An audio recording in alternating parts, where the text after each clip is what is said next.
broadcast to bring you this important bulletin. We are getting disconcerting reports of mass murder from all over the state. Details are sketchy at this time, although there was no official statement from law enforcement officials. The police chief has speculated that rival gangs may be involved. And I've just been told that we are going to go live to news correspondent Amanda Rogers, who is on site at the Deacon Center Mall. Hello, Amanda. Can you tell us what's going on there? Amanda? Hello? Well, it looks like we're having some technical difficulty getting in touch with Amanda. We'll try again momentarily. This is obviously some very disturbing news, and we will be staying with this story all day long. For those of you just tuning in, we will be on the air for the remainder of this crisis. The situation at this hour does not look hopeful. All routes out of the city are jammed. Mobs of what have been described as bloodied corpses have been seen marching throughout downtown. Reports of walking dead are coming in from around the tri-state area. Whatever is going on, it is not a local phenomenon. Clearly, this is a very dark time, a very confusing time. It is unclear why or how this is happening. This just in, the governor has issued this short statement. Stay in your homes and lock your doors. Do not trust anybody. This is Philip Hudson reporting live from the emergency headquarters at the Jared Smith Center for the Performing Arts. We have reports that the West End fires are spreading even further. People living in the area are advised to be very cautious. If the fire gets close, evacuate your family and head to the nearest safe house. Once again, the following is a list of military safe houses.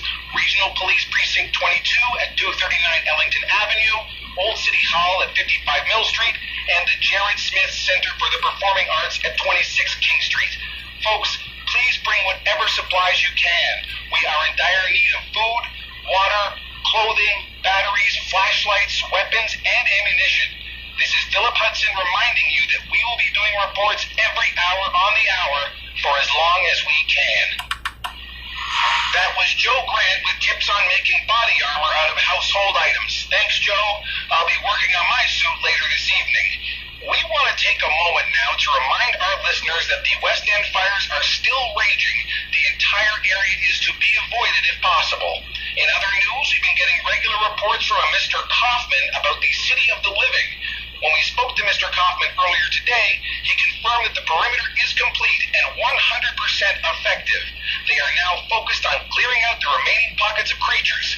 Efforts are currently underway to transport citizens to the safety of this city. As always, we will keep you informed as this story progresses. It looks as if the fires in the West End have finally burned themselves out. This should come as a relief to anyone still in the area. In other good news, the power is back on in much of the state. The good people at Minden Nuclear Plant were able to get Reactor B back online earlier today. We owe these professionals our gratitude for keeping the grid up during these trying times. Folks, we have some fantastic news for you. Mr. Kaufman, the man overseeing much of the work in the City of the Living, has just informed us that an evacuation effort will begin shortly. People interested in moving to the fortified city should make their way to the Jared Smith Center for the Performing Arts. We'll keep you posted as more details come in. Evacuation efforts to the City of the Living are well underway. People from all over the state have been arriving at the Jared Smith Center throughout the day. We expect that the convoy will move out sometime tomorrow. We have a situation here at the Jared Smith Theater.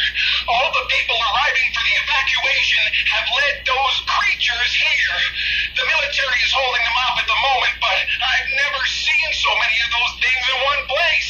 Anyone coming here should be extremely... Angela! Oh no, not you too!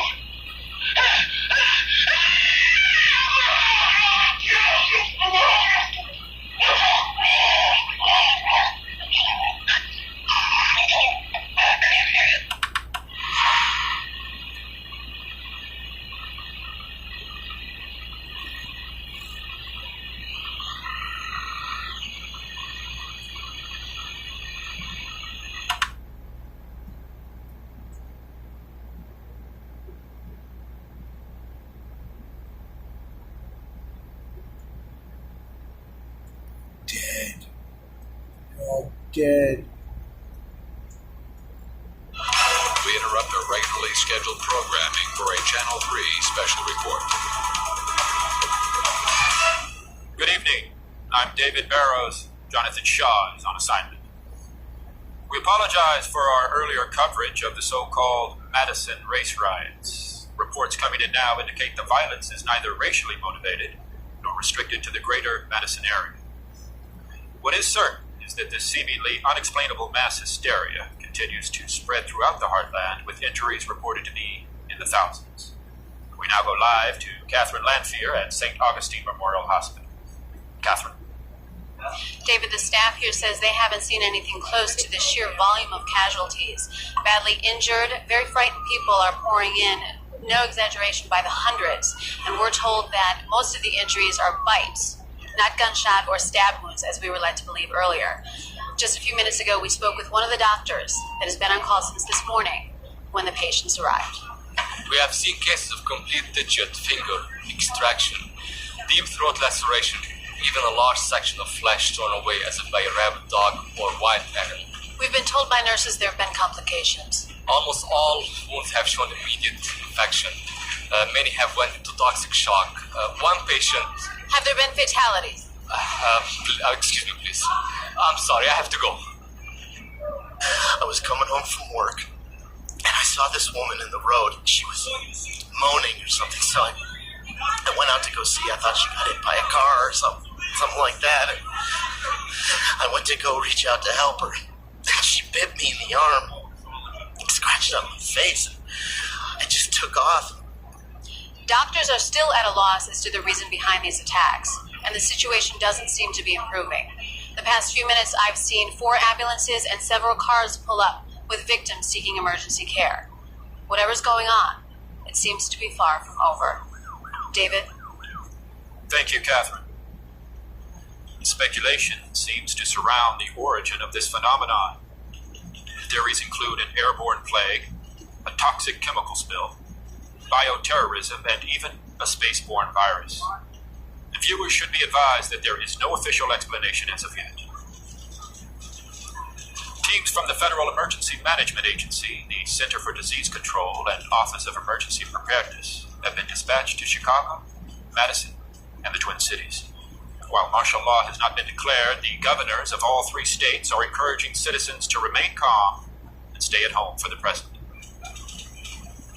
We've had no official response from the White House, but it can be confirmed that the president is considering returning from his fishing trip at Jackson Hole. More on the situation as it develops.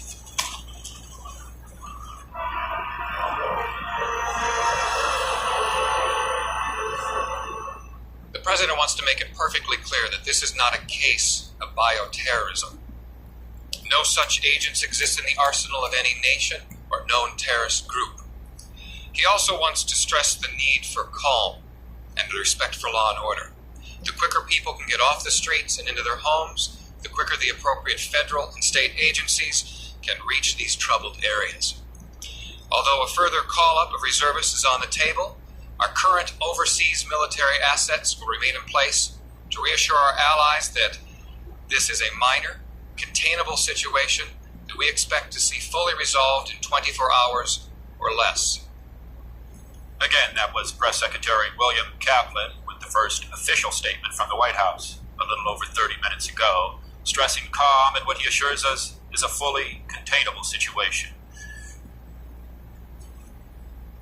I've just received word from my producers that a tape showing one of these random attacks has been dropped off at our studio.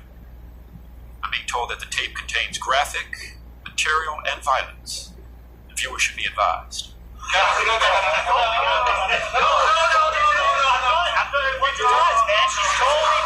Look at that thing! She's hot! No, your turn. Go on, man. Both of us. No, he's cool. All right, you know what? Yeah, that's the spirit. There you go. You just walk up. Come on! Come on, hit her on the head, knock her out. It's great. Whatever. Yes. Dude, look at those bellies, man. Come on. You see that? Look at that. She is so hot. She's the hottest girl in school. There you go. There you go. Come on, man. You show those wrestling skills, baby. Yeah, that's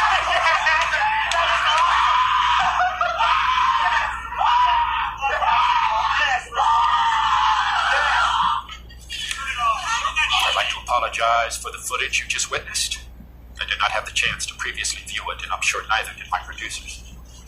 Or they would have never allowed material of such poor taste to be broadcast on this or any television show, especially a news report.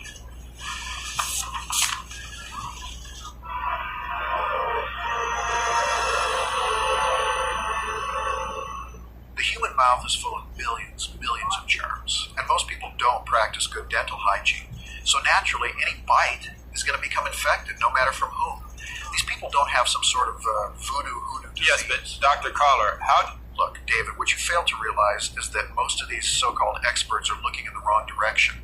The problem is not chemical or biological, it's psychological. What we're witnessing here is the spontaneous combustion of a pent-up rage fueled by frustration over a pressurized society. It's the snapped postal worker on a national level. Well, how can you explain that the... Look, in my new book, USA Bomb. Look, I'm sorry, we have to cut away right now. I'm just being informed that both Istanbul and New Delhi are reporting sporadic outbreaks of violence, similar to those here at home. And clearly this is no longer an American... What? We're just getting a picture from our BBC correspondent. Over to Trevor Hanna in London. Trevor? We're in Notting Hill, a part of London. Who knows if this report will ever be transmitted? Communication is at best limited. The city, it seems, is being overrun with man-eating creatures. And... They're coming! Run!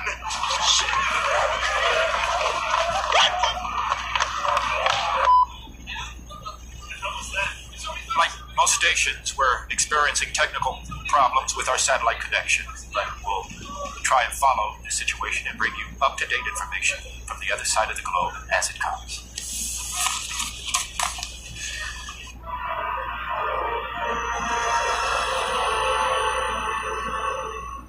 We now have word on the situation in New York. All bridges and tunnels to Manhattan are being destroyed, and a barrier of Coast Guard craft is taking up position around the island. We don't know, however, if this is to keep people from getting in or getting out. We should have footage from New York shortly. The state and local authorities are urging communities to form clean and sweep teams. We'll now go live to Monroeville, just outside of Pittsburgh, where one of these sweeps is currently underway. Daddy, come on! Put another round of that woman over there. She's a twitcher. She's a twitcher. We get these twitchers. We shoot them. They go down. They keep moving. We can't tell if they're dead or not. Head? Dead. We sure got a lot of them today. You know what the bad part of all this is? I know some of these people. I know some of these people that we're putting down. What are you gonna do? It has to be done. One of these guys was a real estate agent. He sold me my house. He was over there. I guess he's over there now. That woman right there? I think I did her.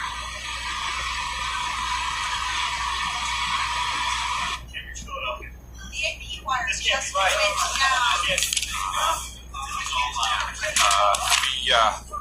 We have some startling information from Fran Parker, live at the Hammond County Medical Examiner's Office. Fran, what I'm about to show you is one of the most horrific. Stand back, and I told you, please keep your distance. You can see how dangerous it is. No person has survived this disease.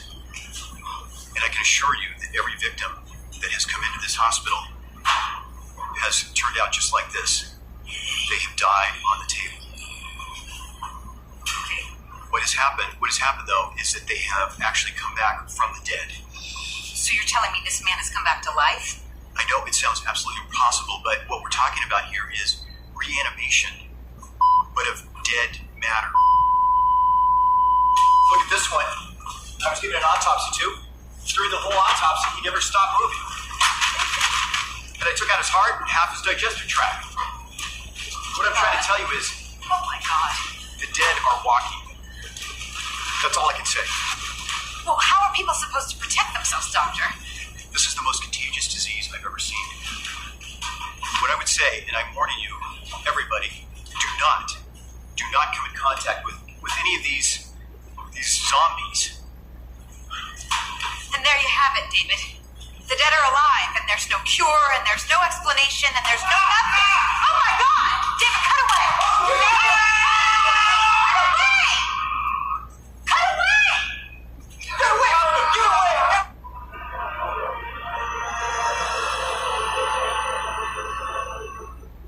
They are dead. Yes, in that the circulatory, respiratory, and other vital functions have terminated, these subjects are technically deceased. Please just let me get through this and then I'll take questions. What are you talking about? What? How can they be cannibals? The infection is spread through direct fluidic contact. It must enter through the bloodstream through an open wound. Infection duration depends on the size of the wound and its proximity to a major blood vessel. Reanimation will occur no later than 1 to 5 minutes after the victim's primary life functions have expired. Once reanimation has occurred, the subject will respond with immediate homicidal aggression. It's clearly,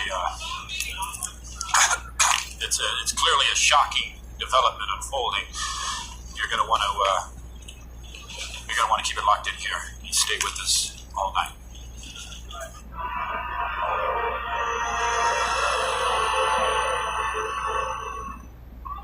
Are we transmitting? Are we transmitting? Point the camera at me. Point it at me. Just roll. Okay. Things are out of control down below. The city of Los Angeles is like a war zone. These creatures, these zombies or whatever the hell they are swarming the city. People are dying in the streets by the thousands. And the freeways, right now the freeways are hopelessly clogged. There is no way out of the city. We had to come up here into the Hollywood Hills just to find some refuge. I think we're safe for the moment, but I'm not going to stay long. Right now, the LAPD has pulled out of South Central Los Angeles entirely and is trying to form a defensive perimeter around Beverly Hills. But I don't know how they're going to stop these things. If you're hearing me, stay away from Los Angeles. The city is out of control. The city is lost. Avoid Los Angeles at all costs. I'm sorry, we had to cut away. We need to go now live to the White House press room for an emergency military briefing. The state of emergency has been declared in the United States of America, including all overseas dependencies and the Commonwealth of Puerto Rico. For reasons yet to be determined, the bodies of the recently deceased are returning to life and attacking the living.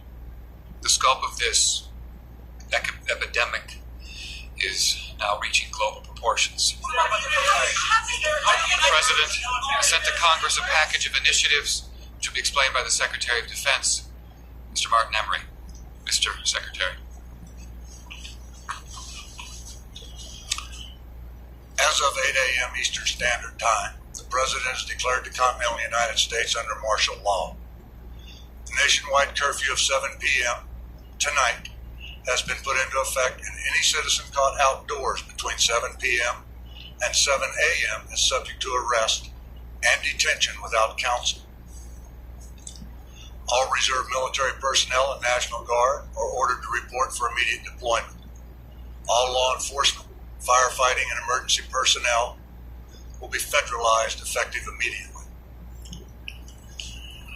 All communications facilities, including the use of landline and cellular telephone facilities, will be reserved for military and rescue operations. In order to halt the spread of this contagion, our nation's borders to Canada and Mexico have been sealed. No longer seek shelter in private residences, no matter how safely protected or well stocked.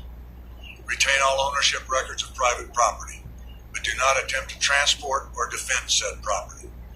Rest assured, looters will be prosecuted with deadly force, as will any attempts at vigilantism or secessionist political activity. No questions.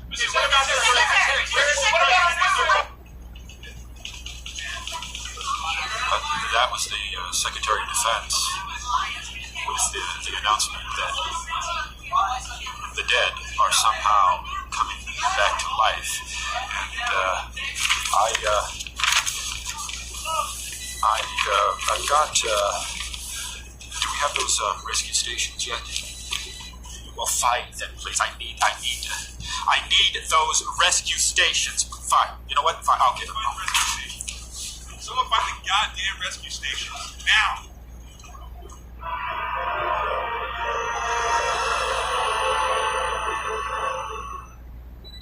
Current estimate in the U.S. puts the number of dead at over 10 consider a wildly conservative estimate. Regarding the entire world, I can't even begin to give you a number. One bright spot to report: we now have a tape of what to do if you should find yourself assaulted by a reanimal. Can we roll that? Okay, 5, 4, 3, Kurt! He's up! What? He's up! Ladies and gentlemen, in the background, Brett will now demonstrate on an actual Romeo Lima Foxtrot both hard and soft points. Brett, go ahead. If you're going to shoot him, if you shoot him in the back, it'll slow him down. When it'll bring him to his Stay knees on him, and go guys. right back up. You shoot him in the chest, that hurts. Brett, Let him watch. slow him down, but he'll still come back. There's only Watch. one place to deal with this monster. You shoot him in the head, right in the head, between the eyes. Until you get him. Watch it, Brett. Stay on him, guys. Stay on him. What we're going to be doing is working on a female zombie. A little bit different. If I anticipate this right, she's going to be coming out. Give me a female! Okay, watch very carefully. Hey! She's down. Coming. I'm sorry, sweetheart. Watch, guys. Everybody clear? Clear? All right. Some of you males may find this somewhat disconcerting to have to engage a female of the species. I did. It took a long time to get over it, but it's necessary. This is three, mind you, multiple suspects coming from opposing directions. This is not fun. This is scary. You'll all go through it. Stay with me. Watch very carefully. Okay. Kurt, are you on? Ready, boy? Handler's Tom. Stand by.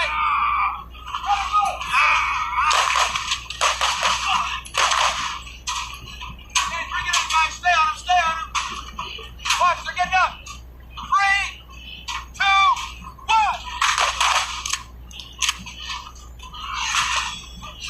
Clear. Clear.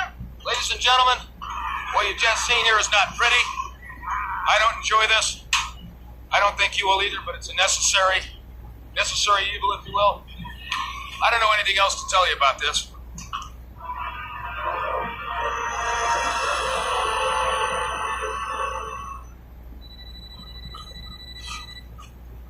Lucas, are we on? We're on. Yeah, we're still on.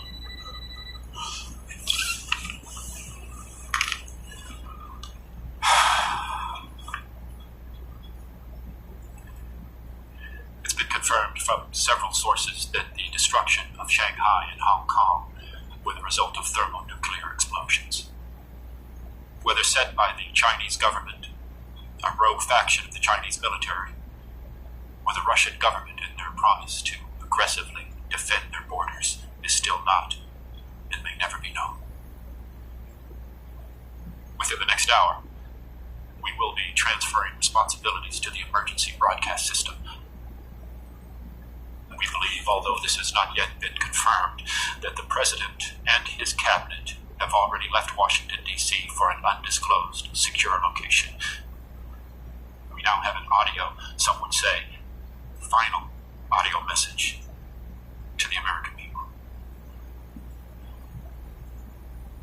My fellow Americans, this republic faces a crisis like no other in its history. While the lights across this great land dim and the darkness of an uncertain future descends, let us not forget the words that led our country through another great challenge. We have nothing to fear but fear itself. We will endure. We will rebuild. We will drive away the night and warm our children in the dawn of a new day. God bless you all. And God bless the United States of America. Honey, I'm coming home. Get the kids ready now. I'll be there soon.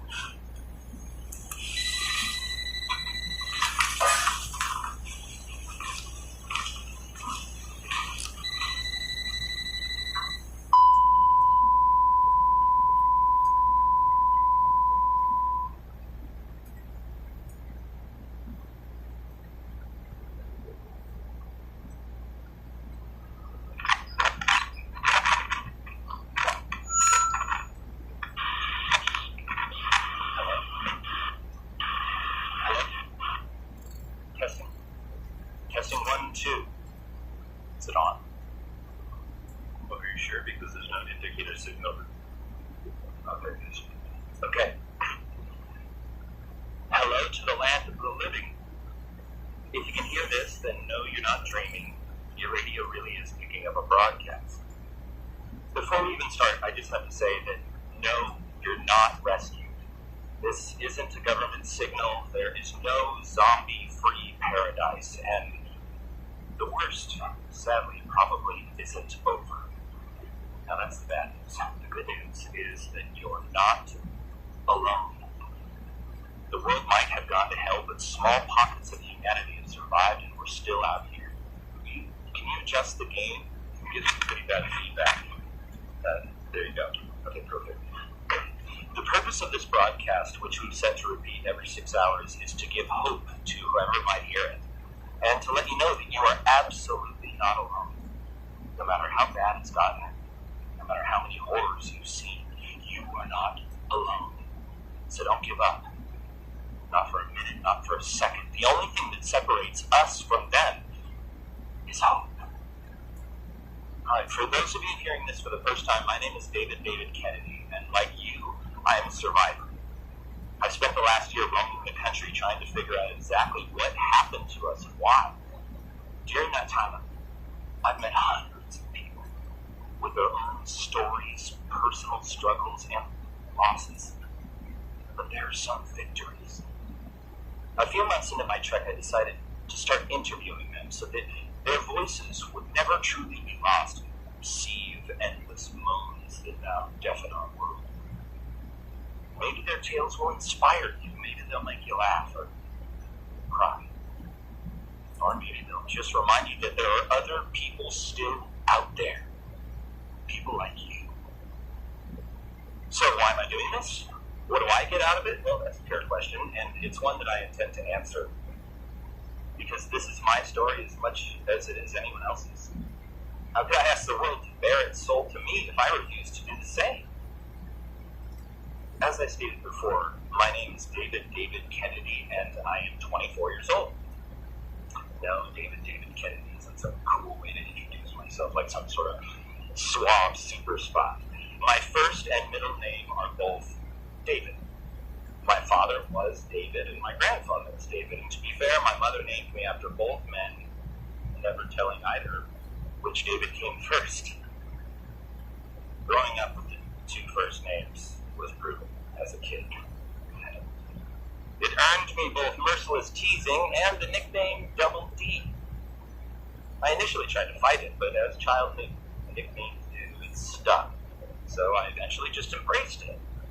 Oddly enough, it was probably that name that saved my life. It was because of it that I always kept fit and in shape. You don't want to be a fat kid with a pair of sweaty man boobs and the nickname Double D, you know. So when the outbreak went full swing, I was in good enough shape to survive it. It's like that prophetic movie of old stated. Rule number 1, cardio.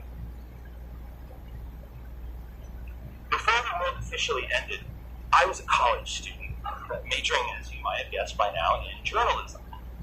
Who knows, if the world ever recovers from this, maybe I'll be remembered as the last real reporter. That's a pretty big if.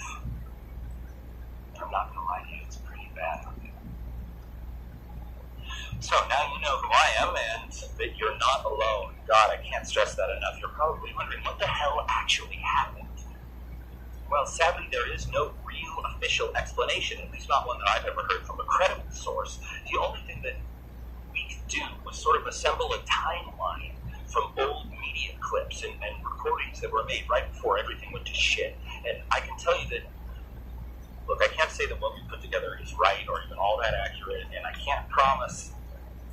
Let me just tell you that it isn't biased, and that we've made it with the intent to shine as much light into the darkness as humanly possible. I think the world deserves to hear the truth, and that's what we intend to bring you. I think it's safe by now to admit that we are dealing with zombies. Not walkers, roamers, biters, shufflers, or any of the other names that old television shows would just throw out to avoid saying the Z word. But actual, I can't believe they're real zombies. Being a college student, I find myself naturally gravitating towards conspiracy theories and shadowy plots, so we can't honestly ever say when all of this actually started.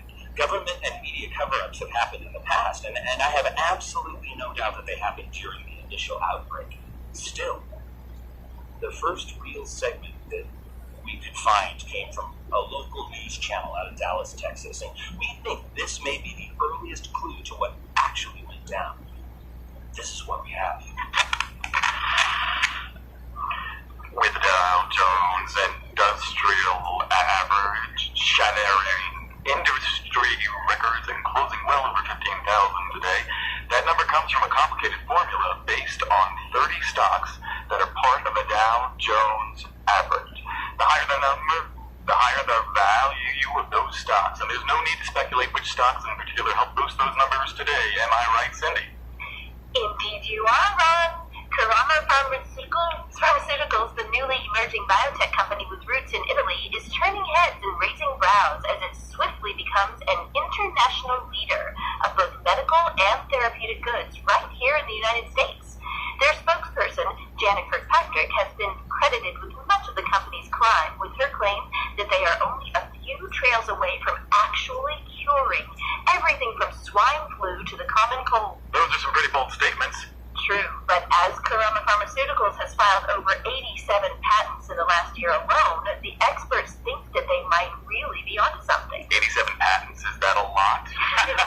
Well, it sure seems like a lot to me, but whatever they're doing, they must be doing it right because their stock has gone up in value over 500% since hitting the markets a little over 2 years ago. Makes me wish that I'd gotten in on that. But I will tell you what I did not miss out on last night's game. Did you see it? I didn't. Believe it or not, I was stuck smack dab in the middle of that massive traffic jam that Bob mentioned earlier. I sat on the Spencer Street Bridge for over 4 hours. 4 hours? Yikes. Well, you missed one heck of a game. Our very own Razors went head-to-head against the Coyotes last night, and it was nothing short of brutal. We'll have a full recap of the game and the heated words that were exchanged between the two coaches that may have them both in hot water. Right after these words from our sponsors. It might not sound like much, but that news report gives us the name Karama Pharmaceuticals. If you've never heard of them, they were all over the news right before, well, the news stopped. They were working on some miracle cure that was going to revolutionize the world. The traffic jam she mentioned was later attributed to some homeless drug addict high on bath salts, but is now arguably the first recorded surfacing of a zombie attack. Oh, and fun fact, I lost $50 in that game.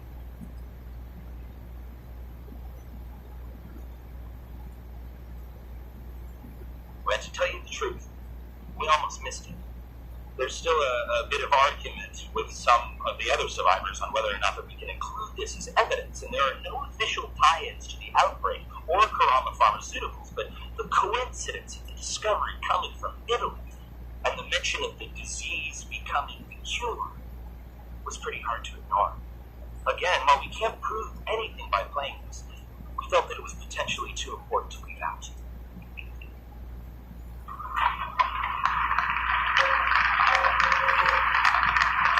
Welcome back to the Piercing Truth with me, Oliver Pierce. You're just tuning in. We're here with a very special guest, Dr. Robert Garver, discussing his new and some would say even controversial book, An Island of Death, The History of Pavalia. It's currently enjoying a top spot on the New York Times top 10 list, and I suspect, given its contents, it may be in there for a while. Dr. Garver, once again, thank you for joining us. Glad to be here, Oliver. Now, Dr. Garver, as we were discussing before the break, your archaeological expedition to an abrupt end when the Italian government found, shall we say, there were some irregularities in your paperwork. So that's the reason they gave, yes, but I assure you my papers were in perfect order. You see, they shut you down and they confiscated your work, citing, let me see here, failure to report human remains and unapproved excavation methods. No, that's not true. We had no intention of... Then what exactly was your purpose on the island, Doctor? If it wasn't to give... Well, if it wasn't grave robbing, as some have accused. I mean, they revoked your dig license. Surely that has some serious implications.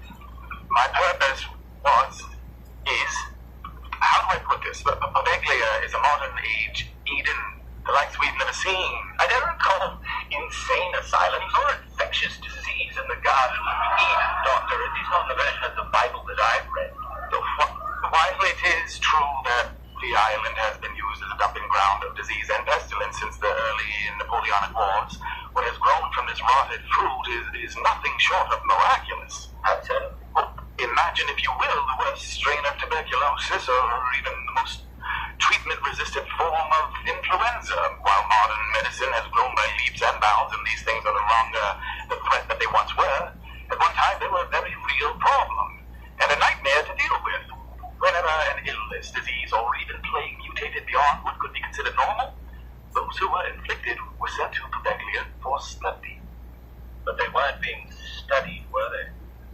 In your book, what is it that you call it?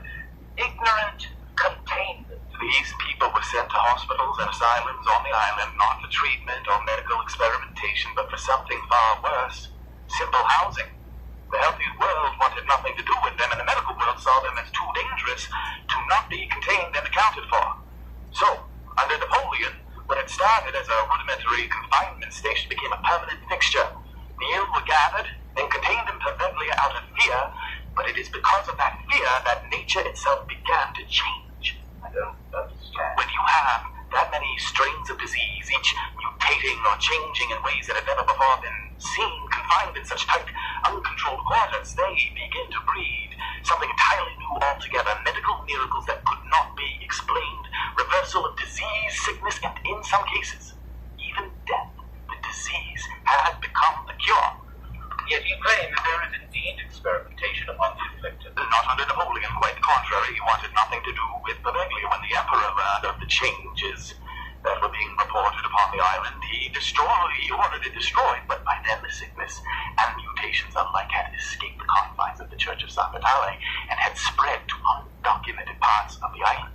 So the experimentation upon the sick came from the German military, mostly during the occupation of World War II. It always comes back to that Nazi. During the Italian surrender to the Germans in World War II, the Germans scouted Paveglia for what were initially militaristic purposes. They were hopeful that the Venetian forts built in the early 1600s could be upgraded and utilized in a modern defensive manner. What they found instead was an island that had a much larger, much different population than previously reported. Those who had survived, along with their now exponentially mutated illnesses, possessed immunities unlike the world had ever seen. The Unerben, or Special Projects Division of the SS, were very excited at this discovery. Yes, but you have no evidence or findings to back up these claims. But I do. I did. My research documented countless cases. Research that you claim the Italian... My paperwork was never in question before I submitted to the first of my findings. I don't know from where these allegations against my expedition sprang, but everything was in order. I had in my possession actual letters from Napoleon himself condemning the island, using the condemnation of San Vitale as an excuse to destroy what they had found there. The scientific community, sir, regards you as a crackpot. Crackpot? I have the support of many of my peers. The community is behind me. They are simply skeptical of my findings, as they should be. And I cannot provide beyond verbal anecdote any evidence of your claim. But why would they shut down my studies? They had the evidence. They saw what I was on the verge of bringing to the world. Dr. Carver, thank you once again for your time, I hope. Your book, grimly titled An Island of Death, A History of Paveglia, continues to do well. We found it to be very gripping, although it is hard to swallow. After the break, we'll be right back with the British nannies. Your talk.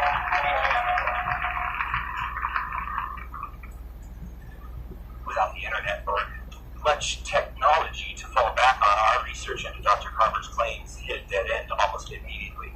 The only thing that we could find was an old encyclopedia entry on the island of Paveglia that confirmed its use as a plague station and the orders from Napoleon to destroy the Church of San Vitale. Still, Dr. Carver's insistence of not just a cure being found on the island, but one born from disease, well, it just hits too close to home for us to ignore.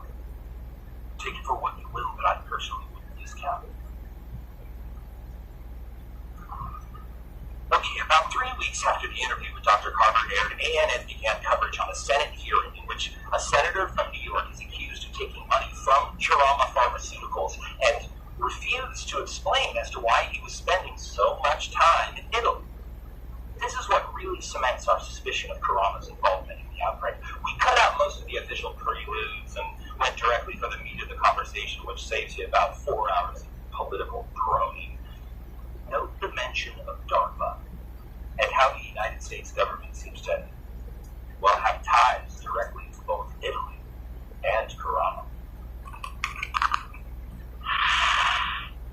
You're watching ANN, the American News Network, America's most trusted source for news. Good afternoon, and thank you for joining us. Our top headline of the day continues to focus on the numerous and often bizarre allegations of misconduct that have been brought against Senator Robert Davison of New York. As you may recall, Senator Davison's activities were brought into question during the trials of Joseph Edwards, a former Defense Research employee, now serving a 25-year sentence for his part in what some are now calling the Project Phoebe scandal. Now the live Senate hearing still underway. The committee will be in order. The committee now resumes its hearings on the investigation into the allegations of conflict of occupational interest, obstruction of Congress, and hampering of an investigation by the United States Senate Committee brought against Senator Robert Davison of New York. Senator Davison, am I correct in stating that you have a copy of the list of allegations brought before this committee in front of you now? That is correct, Madam Chairman. Senator, if you could, please explain to this committee exactly what your involvement is with the article labeled Project Phoebe. At this time, I would like to remind the Chair, the Madam Chairperson, that I sit on the Senate Committee for Intelligence in an official capacity that I am not authorized to release sensitive information to the public at this time. The Chair acknowledges your position, Senator Davison, but it still requests that you answer to the best of your ability or to the degree in which you are allowed to speak on the subject.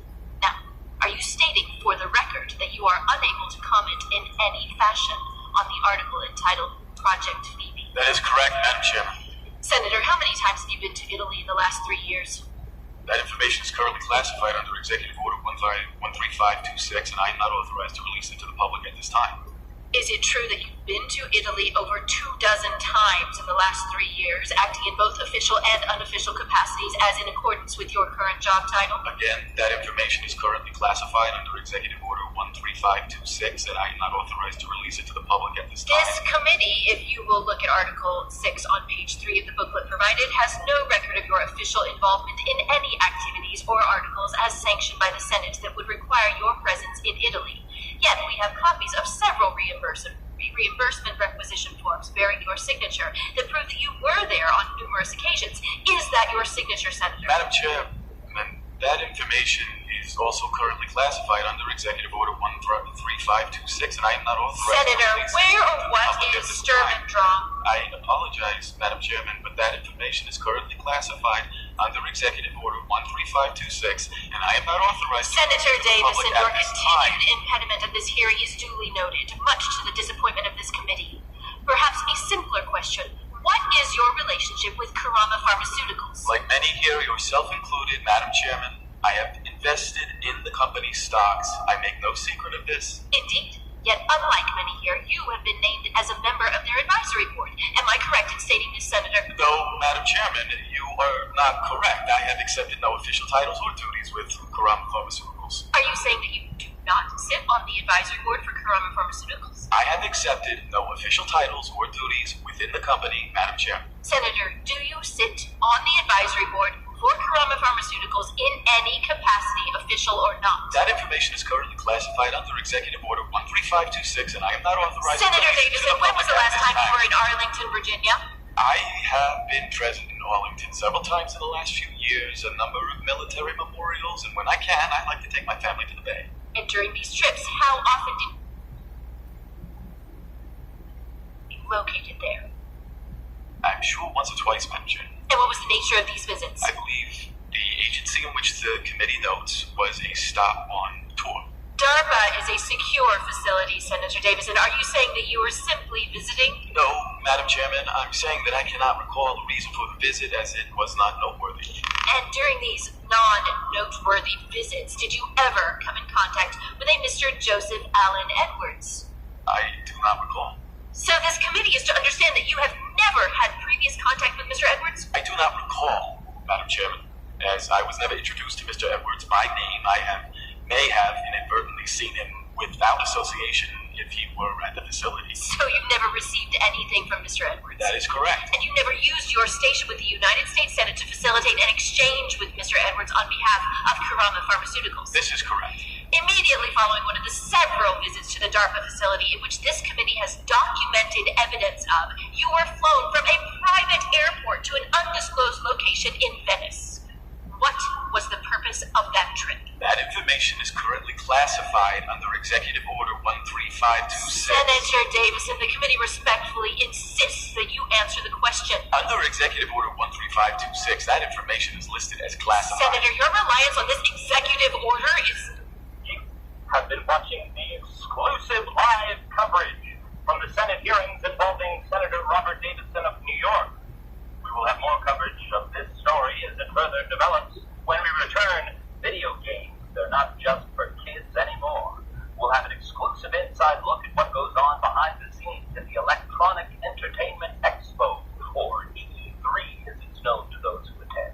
That and much more after this.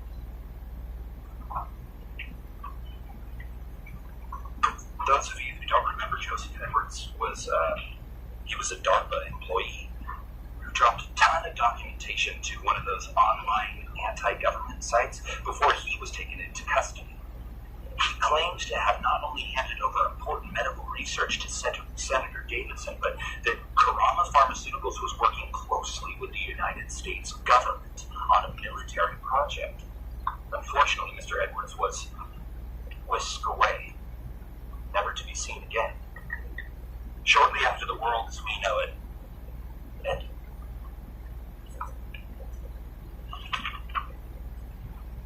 Now, I've been trying to wrap my head around how much actual footage of the outbreak must have been lost from news crews or some random guy with a cell phone who never saw it coming. Could you imagine what YouTube would be like if we could still connect to it? I'm still hopeful I can find more, but I did manage to locate this interview from a TV station in Columbus. I couldn't figure out a way to get it off the playback machine, so I just recorded the audio. You would think that with all the soldiers and police officers that we had in this country, they would have been able to contain something like this. Have any information, they should contact their local Red Cross. And now we are going live to Don, who's downtown where Grace Mercy West Hospital has been evacuated. Don, what's happening down there? Thanks, Mary. We're here behind a series of police barricades with a crowd of employees. We're still a little unclear what spurred the evacuation, and the police I've spoken with are calling it a biological hazard, which could be anything, I suppose. Our best guess is a chemical spill at this point, but I'm actually here with Carrie Ryan, who was one of the many rushed outside with little explanation. Carrie, you work in the hospital, correct? That's right.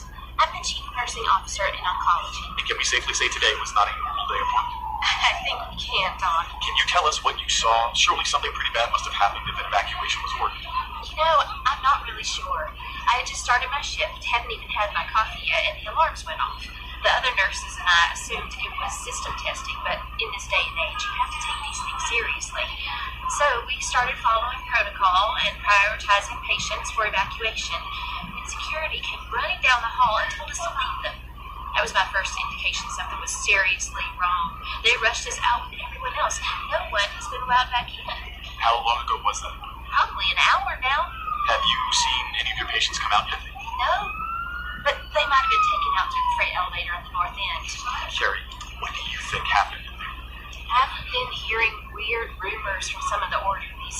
Word is something happened in the morgue, but nothing ever happens there. I'm pretty sure someone worked too long of a shift and started seeing things. It happens with some of the physicians from time to time. This line of work is high stress, you know. Has anything like this ever happened before? Evacuations? Outside of a bomb threat every few years, it's pretty unusual. When there is a major emergency, they usually lock us inside the hospital, not out. Well, Carrie, thank you for talking with us. My pleasure.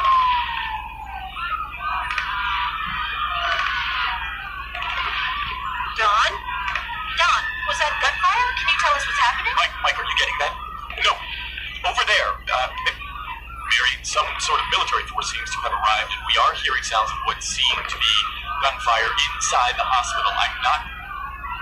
They aren't wearing standard uniforms, so I can't identify which branch we are seeing. They appear to be in full. Unit 1, Unit 1, I want these civvies back now. Give me a one-click permit and I want this AOR sealed. Holmes, raise the top. Find out where my damn Apaches are. Where the fuck? Hey, you turn that camera off. I want it off now. You can't just cut the feed. And that's when things started to officially go to hell. Stories like this began popping up like dandelions, and over the next 24 hours, everyone was glued to their televisions and computers. It happened so fast, one hospital turned to 6, which turned to 60, which turned to nothing. Conspiracy nuts will tell you that it was the government turning off some magical switch to the internet, or that the news channels were shut down, but the truth was, nobody was reporting. Uploading a video or setting up a feed, it takes time. When the levee that was holding the outbreak back finally burst, there was no more time. The next few weeks were a chaotic, blind panic, a frantic attempt at survival. Television was forgot, hell, technology itself was forgotten. We became the animals that we always told ourselves we were above. And in the end, all that really mattered was survival.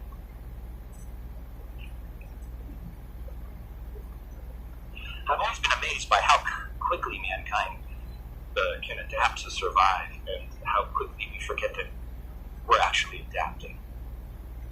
If you can stop what you're doing and take a moment to remember how things used to be, and how different things are today, I mean, we were so reliant on technology and medicine. We had pills and tests for everything. It almost seems silly, but when is the last time that you worried about your cholesterol? Or too much MSG on your chicken? I can't even remember the last time I had chicken. The reason I bring this up is that while traveling through Illinois, I was chased by a swarm of zombies. I jacked up my ankle pretty bad, making my escape. It was hell to walk on, let alone run. And if it wasn't for blind luck and the kindness of a guy named Charlie, I probably wouldn't be here today. Charlie had been riding cautiously, watching me from a window. But then, when he saw that I was struggling, he came. He just ran to me without any hesitation to help. I honestly thought that he was insane when we first met. He had this look about him, unshaven, unkept, wide-searching eyes, but he also had painkillers and experience. And these days, the smallest act of kindness from a stranger is pretty rare. And it was obvious that he had seen a lot, and like all of us, it had changed him. But you could also see or feel, really, that he had been an incredibly gifted man at some point. You sure you don't mind if I do this, Charlie? I mean, you've already done so much for me. I feel almost greedy asking for this from you, but it's honestly, it's kind of what I do. No, son, you go ahead and ask your question. Thank you. Okay, could you please state your name and age for the record? Dr. Charles Coakley, age 51. But what are you doing out here by yourself? I mean, wouldn't you feel safer in the settlement that I saw just outside of Decatur? I mean, home. That's what they call that place now. And I make my way there from time to time and check in on folks, help out where I can. Help out? You were a physician, right? A doctor of some sorts. I mean, from the way that you looked at my foot. Yeah, well, you could say that. I was the chief resident of emergency medicine at the University Medical Center in Tulsa. Sounds like a big job. What did you do there? Well, have you ever been to the emergency room waiting for help when someone else rushed ahead of you? Sure. Well, it was my job to receive that. No cuts, bruises, or belly aches, but the emergencies where time was of the essence and someone's life upon the immediate balance. I was there to assist with every elevated trauma that you can think of: gunshots, car accidents, severed limbs. Once, I even had to remove a man's genitals. Well, let's just say that's a rather long story. Wait a minute. If you were in the ER, did you see... I mean, did you try to help the people who were infected with this? I did. Quite a few, actually. So you actually saw how the virus in its early stages, you saw how it works. That's amazing. Could you run through what you saw in a typical case? Well, there was some variation, but typically we'd see a patient come in with multiple puncture wounds to the extremities. Their arms or legs mostly bite marks, mangled fingers, puncture wounds, and bites. We didn't realize it at the time, but yes, these were the beginnings of the larger attacks. They were exhibiting symptoms of what we were unofficially calling stage 1. What were the symptoms? Complaints of extreme thirst, high fever, headache, chills. If it weren't for the wounds, I would have thought it was an outbreak of avian influenza. The bird flu? Well, how did you try to treat it? Well, we started with a standard battery of antibiotics, Suprax, and Spectracef, a handful of others. We were anticipating bacterial infections for the wounds, but we eventually deduced that the causation itself was a viral. Did you ever see someone turn? Yes, I can honestly say that I'll never forget the first time that I witnessed it. The patient was Sarah Evans, and she was 34, and she had entered stage 2. At this point, the patient's body would begin to shut down. There was a decrease in breathing, heart rate, and signs of renal failure. Eventually, their hearts would stop altogether, and they could not be resuscitated. It's not like you'd see on televisions. Hospitals actually have a fair chance of bringing people of generally good health back from the brink with defibrillators and proper drug injections. The fact we were now failing 100% of the time would scare the hell out of us. Miss Evans had been in stage 2 for approximately 3 hours before she flatlined. We did what we could, but after 15 minutes of surgery procedure, I had no choice but to call it. There were a lot of sick people who were still alive that needed our help. We were so overwhelmed. But there wasn't time to properly move her body, so we covered her with a sheet and moved on to the next emergency. A few hours later, I was running by, and out of the corner of my eye, I only saw the sheet move. I was exhausted, so at first I thought it was my mind playing tricks on me, but as I was standing there, it happened again. There was definite movement. She had reanimated. I was both elated and horrified. I thought we had made a horrible mistake, that in our haste had missed a weak pulse, or that the EKG had malfunctioned. I pulled the sheet that she was struggling with from her face and asked her if she knew her name or where she was. Were you able to communicate with her? She gurgled a low moan as if she were in pain. Low, almost instinctual function of the adrenal medulla. Before I had a chance to check her retinal responses, she jerked into a sitting position and grabbed me quite forcibly by the throat. Her mouth was agape and she was gnashing her teeth. Given how recent her cardiac arrest had been, I was more than a bit taken aback by the level of necrosis that she was exhibiting. A person had come back to life and was trying to eat you, and that's what surprised you? Oh, yes. And nearby orderly noticed our struggles, and together we managed to subdue Miss Evans and strapped her down. We put her in isolation, but I never had another chance to follow up with her. If I had had more time to examine her and treat her, maybe I could help. So it's safe to say that stage 3 is reanimation? Very astute. As medically unlikely as it sounds, this virus has the undeniable ability to somehow reanimate a very small portion of a clinically dead patient's brain. Because of the limited scope of brain functionality, there is no memory, reasoning, or sense of self-preservation beyond basic mobility. They lack even the most rudimentary problem-solving skills or complex motor functions. But they still need to eat? Well, no. While they do possess an almost primal need to eat, I suspect that it is either an unintentional reaction from the resurrection process, or more likely, a way for the virus to propagate itself and spread. They may eat, but they derive no sustenance from what they consume. Because of this, we have no way to accurately estimate the life cycle of the new organism, or zombie, if you will. So you're saying that they could be here a while? Oh, as they appear to repel not only natural scavengers, but bacteria and insect populations that normally break down corpse. I would place a sizable wager on this being a long-term conundrum. I was afraid you were going to say that. Now, let's just take another look at that angle. After he was certain that I'd be all right, Charlie gave me a small bottle of pills for my pain, and we went our separate ways. I had more interviews to find, and he said that he had taken an oath to help, and that's what he was going to do. I haven't seen him since, but his story never fails to remind me just how tragic all of this really was. So if you hear about a scraggly doctor wandering the countryside, handing out pills like a bearded Pez dispenser. Tell him Double D says hello. Thank you.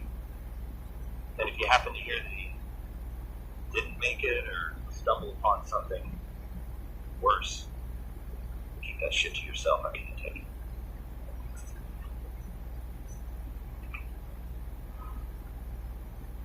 If you've ever been out there alone, you've probably learned that traveling has changed quite a bit since the outbreak. Most of the roads are impassable, and you spend more time ducking the undead or scouting out the living than you do actually chalking up the miles. Well, there's a bunch of people out there putting more miles in one day than most of us could in a week. I call them the Caravan. Because while they didn't have an official name for their group, that's essentially what they were. A group of mobile survivors following this monster big rig slowly down the highway. Equipped with a cattle catcher from an old train and solid, well, it had solid, albeit mostly bald, tires. The lead truck cleared the roads of cars and zombies with equal ease, while the follow-up vehicles put down anything that was too close for good. Now, I was lucky enough to not only stumble across them and trade a few things, but to ride with them for a few days and get to know them a little bit. Now, the lead driver, the owner of the Monster Express, as he called it, was a surprisingly happy, easygoing guy named Hayshaker, who agreed to an interview as he drove, because, as I learned, the Caravan never stops for long.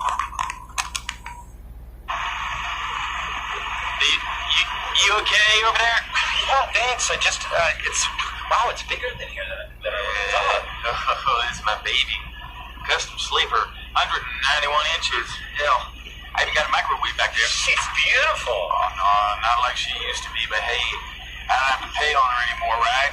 Well, thank you for doing this. I know that you're busy. Oh, driving slow like this, sleeping most of the time, only wake up for the turns. Are you ready to get started? Sure. What do we do? Okay, just answer any questions that you want to answer. Okay? That's it. All right, shoot. Please state your name and age for the record. I'm 44, yes. The name's Donald Michael Friedrichs Jr., but if you got your ears on Hayshaker. Hayshaker? Well, technically, I'm Hayshaker Jr. My daddy was Hayshaker. But since he's passing on, I leave the junior part out. He got the name. Back in the day, he used to drive a big old hay wagon, and he made it shake every night he could. Come on back. So, Hayshaker, where were you when all of this started? I mean, this zombie stuff. Yeah. Hey, funny story. Actually, I nearly slept through it. You nearly slept through it? Yep. See, when all of this really started, I was back there. In your bed? Yep. And the sleeper had me one of those stomach bugs. Not like the sickness folks get now right before the turn. But it was pretty bad. I don't know if it was a cold or just bad deal, but I had a case of the shit, something fierce. I said this shit. Yeah, although I might have to bleep it out when I play it for my church group. Oh, okay. I'm trying to say. Anyways, I was laid up for like 2 days, stomach cramps and shit, making a whole bunch. Finally, I just like fell asleep in the bunk, praying for death. You're fine, go on. Well, I had the squawk box off because folks get ratchet on, and the last thing you want to hear when you're holding your pooper shut and fighting off cramps is a bunch of idiots hollering at you. So I had no real idea what was going on outside my own truck. And a while later, I'm feeling better, sipping water from the fridge and thinking about getting up when someone starts pounding on my door, making a real racket of it too. And I figured it was just one of them lot lizards, trying to get in. So I got up to chase her off. I don't play with lot lizards. I mean, I ain't no good buddy or nothing. I just don't fiddle with them. They're church. Lot lizards? No. Anyway, I crawl up into the cab, look down, and it ain't Lizzie, it's this fat fella just stumbling around, and I figured he was drunk and trying to get into the wrong cab, so I jumped down, and that's when I saw him. He didn't have no face! I mean, what the no face! When I let out a yell, they would curl your hair and jump back, which was stupid, because I brought all of them running. Before I knew it, I was pretty near surrounded. What did you do? Well, I reached out and I kicked on another face right in the knee. I didn't know about no living dead or zombies back then. It was just a reaction. Luckily, he was a big fella with just one leg, and he went all wobbly and it tipped right over. And I jumped back up into the cab, and I just sat there looking at it. The truck stopped. It was like a sea of people. Except they weren't people no more. They were zombies. So you were trapped? Oh, like hell I was. I got me a big old Cummins diesel, and while she didn't have no cattle catcher back then, she was still strong enough to get me back on the road. So you just... I drove. That's all I know. That's all I did. I put the hammer down and away I went. It was slow at first, but then people are more hell-headed to try to get out of the way. I just punched my way on the lot and kept driving. Was it fast, though? I mean, I think that was a much harder. I was pulling what I'm pulling now. Back then, I had the wiggle wagon, and every bone felt like I was going to tip. Wiggle wagon? So I detached it down roadways. Once I saw how bad everything really was and heard the chatter on the radio, I figured that I didn't need to deliver the load no more. Kind of wish I stuck it out, though. I was hauling a bunch of stock from one of the improvement stores. Would have come in handy in hindsight. So, what about them? The rest of your caravan? Oh, you mean my big old convoy? Well, I'm not sure, to be honest. I mean, every time I'd stop and fuel up or look for something to eat, there'd be some fella in a van or a bunch of folks in a bus, and they'd ask if they could ride along. I couldn't say no. I mean, safety in numbers, right? Besides, the company felt good. Radio had been dead for a while. Yeah, I said, yeah. And they never tell me this, but so before I do it, my one or two followers turned into a convoy with me in the lead. So you're the leader then? Well, not like the boss or nothing. Folks look to me because I know the rules, you know, and I can fix pretty near many different wheels. I don't make no big decisions. I just drive, and sometimes folks follow. What do you miss? From the old days? Yeah. Oh, not really. It's mostly the same for me. I drive, talk to folks, help. Big Reg back there keeps the food diner quality for me. Nothing's really changed on that. You have to miss something. Well, yeah. What is it? Oh, it's kind of stupid. Try me. Don't laugh. I won't laugh. Okay. Well, Doritos. Hey, you said you weren't gonna lay up. Burritos? Not the real ones. Reg can make these. You still kind of make those. I mean, the frozen kind. The kind you get in a truck stop at 2 in the morning when there was no one around but other drivers. The kind you had to microwave forever and they'd still be frozen. So you'd stand around jawing with the other guys, swapping stories, trading handles. That's what I miss. Yeah, I miss that too. Yeah. Hey, we done here? Looks like we got something big up ahead. Might have to stop. Yeah, we're good. Thank you for this, Haitian. Yep.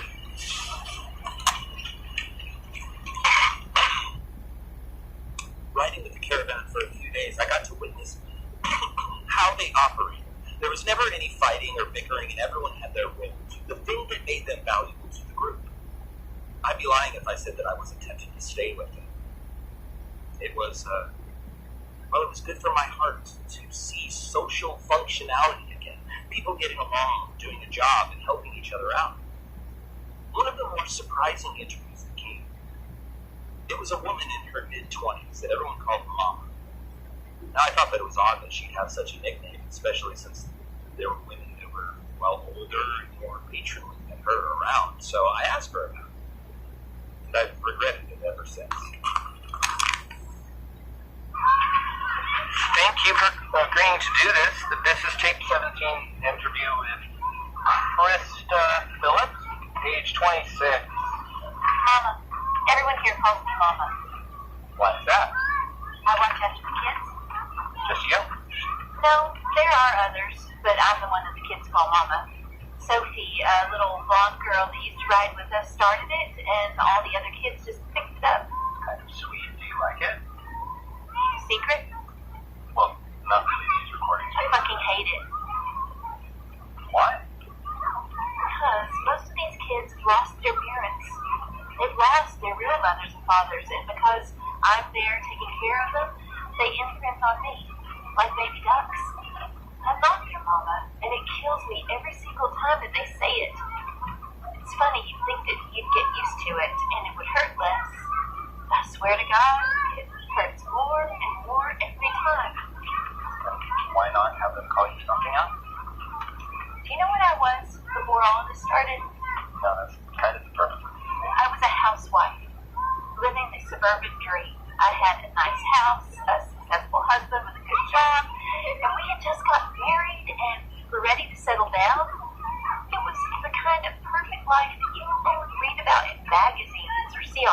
homes, and I did it all. Mary Kay, Avon, even those candle wax parties with those little scented tabs that melt but don't actually burn. That was my life, and I loved it. Sounds like it was lovely. It really was. We lived in this pretty little house at the end of a cul-de-sac on Pine Haven Road. Pine Haven. Seems silly now, but back then it felt like I was saying Beverly Hills. When the plague or whatever they're calling it really hit, my husband Teddy and I shouldn't have stood a chance. I'm not even sure how we got out of there alive. I remember my neighbor Sarah bouncing up and over the hood of our BMW. Sarah, who bought more Avon than any one woman could use. The same Sarah who still had my good cake pans. Dead and trying to make me the same way. It wasn't your friend anymore. You know that, right? Still didn't make it right.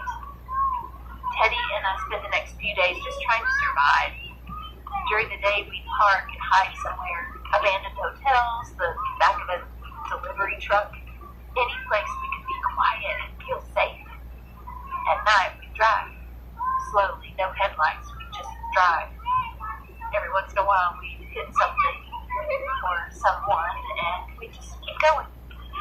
We weren't sure where we were going, we just knew that someplace had to be safe. Someplace had to be better than this. One morning, right at dawn, we decided to break into this corner drugstore. It had grates on the windows and a barred door, and as far as we could tell, it was empty on the inside. Was it? Yeah, but it was harder to get into than we thought it would be. Without tools, a locked door stops the living just as well as it stops the dead.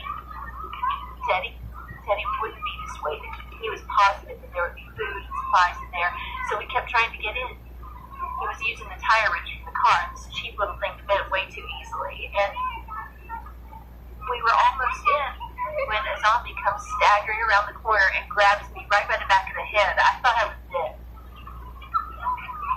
Teddy let out this deep-throated scream and tackled it. He pulled it right off of me. Teddy wasn't a huge guy, and to be honest, he was a bit softer than Luce. He was a computer programmer. They're not known for their biblical strength. But right then, he was Hercules. They rolled around for a second until Teddy got on top of it, and using the tire iron, he caved in its head just over and over again until it stopped moving. I'd never seen him like that. Fear is a powerful motivator. So was getting bit. I didn't know it at first, but when Teddy was wrestling with that thing, it bit him. Not bad, not even really a bite. Just pinched him, barely even breaking the skin, but it was enough. We got inside and barred the door behind us, and then we cried. I'm not sure why. It might have been fear, elation at getting away, or just adrenaline. We just sat leaning up against the door, holding each other and crying. Yeah. I mean, we cleaned the wound with rubbing alcohol and bandaged it good, but about an hour later, the fever set in. I'm sorry. Have you ever seen it? Have you ever seen someone go from healthy to infected? Have you ever watched as they get sick and die? Yeah. Sucks, doesn't it? Yeah. When Teddy died, I didn't know what I'd do. I knew that I wouldn't have the strength to keep him from becoming one of those things. I knew that I didn't have it in me to do what the news said we had to do. So what did you do? I dragged him outside and closed the door behind me. Did he change? I could hear him on the other side of the door, moaning, getting up, shuffling around. What did you do? I got drunk, that's what I did. Blind, stinking drunk. The drugstore had a cooler, and although everything was piss warm, I drank until I felt like I was going to throw up. Then I walked to the pharmacy, got a handful of pills from behind the counter, and I ended it. You tried to kill yourself? No, not me. I took a handful of those Plan B pills. I guess it could have killed me too, but at that moment I didn't care.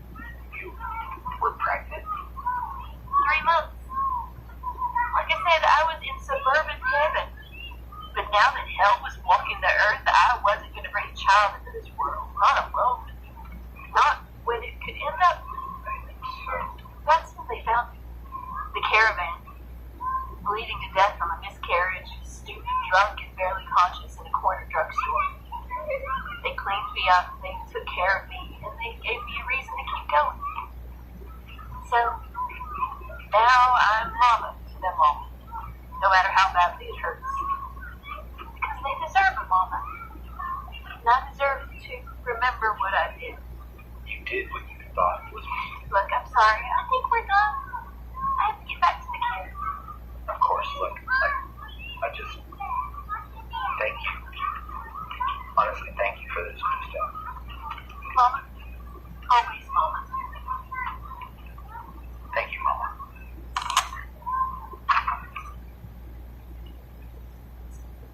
I ran into the caravan about 3 months ago. A long line of trucks, cars, vans, and buses. They seemed to exist in a form of modern-day wagon train, always on the move, never standing still.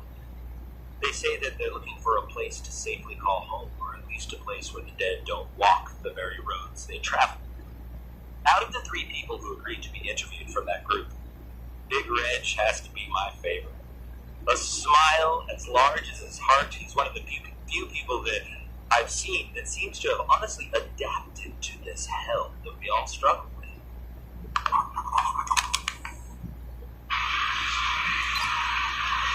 If you would please state your name and age for the record.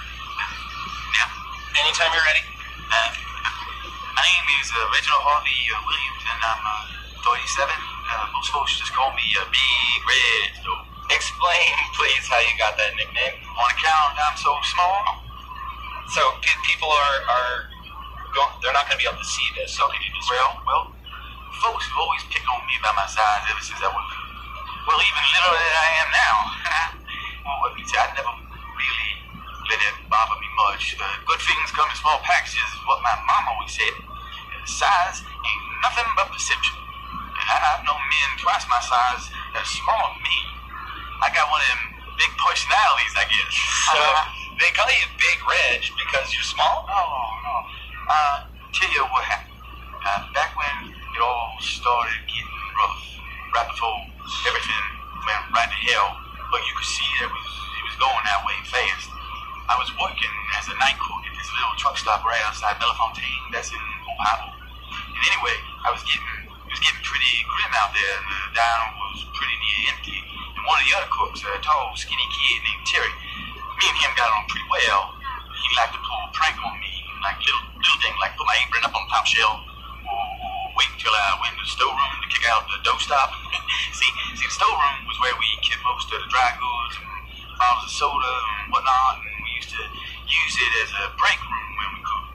And there was a little table, radio, someone even brought in one of those little black and white TVs. Well, the only thing was, the storeroom door was big, busted, and didn't open from the inside. So if you was in there and someone else came along and kicked out a little chewed up on the wood we used to prop it open, you were pretty much stuck in there until they decided to let you out. I think I see where this is going. So it was a slow night, like I said. Things had been getting pretty bad. We was just hearing about the worst of it, and I was know what to think. I mean, Dad coming back to life, chewing up on people. We didn't know if it was a joke or serious or what, but I promise you this, we was all scared. So anyways, I had to go into the store for something. I don't rightly remember what now, and I guess it ain't important. And Terry, well, he was kind of scared and noticed that the mood was getting low, and Terry hated that. He'd do anything to make folks laugh. So when I went in, he snuck over, and before I could turn around, he kicks out the little nubbly of wood. Oh, man, was I so... I mean, I liked the guy, but things was tense, and I wasn't in a mood to play a little big game to let me out of the storeroom. So I'm cussing and banging on the door, and I can hear him on the other side just laughing, and that made me madder, so I pounded harder, which just made Terry laugh even more. Oh, but then I heard it. For the door, I heard it. And Terry heard it too, because his laughing just stopped. What happened? As far as I can tell, they heard those dead folk came flooding in a diner, and there they was moaning, screaming, and the sound of breaking glass, and I pounded harder to be let out, but nobody came. Then I heard the old 30-06 we kept in the back go off, and then nothing. And He just got beat up by. I listened to the door for a few minutes. And then knocked real soft. Called out for Tim. He answered. I hope not. When it was on the other side of that door, it wasn't alive no more, but it wasn't alone. He clawed and scraped and pounded on the door when I went quiet. A mouse, George quiet. After about an hour, pounding the clawing stopped, but I could hear him out there, shuffling around. Every once in a while, one of them would bump into something, hear a glass break or dish a shatter, and they'll get all worked up again. But I stayed quiet. How long were you been? Well, I don't want you to think that I suffered none. I mean, I had all the food I could eat, and all the water and booze I could drink, and TV and radio for company. But not that they lasted long. Power went out about a weekend, never came back on. Now, 2 weeks in my eyes so adjusted to dark, I could almost read labels on the foods. You sat alone in the dark. 3 weeks, give or take.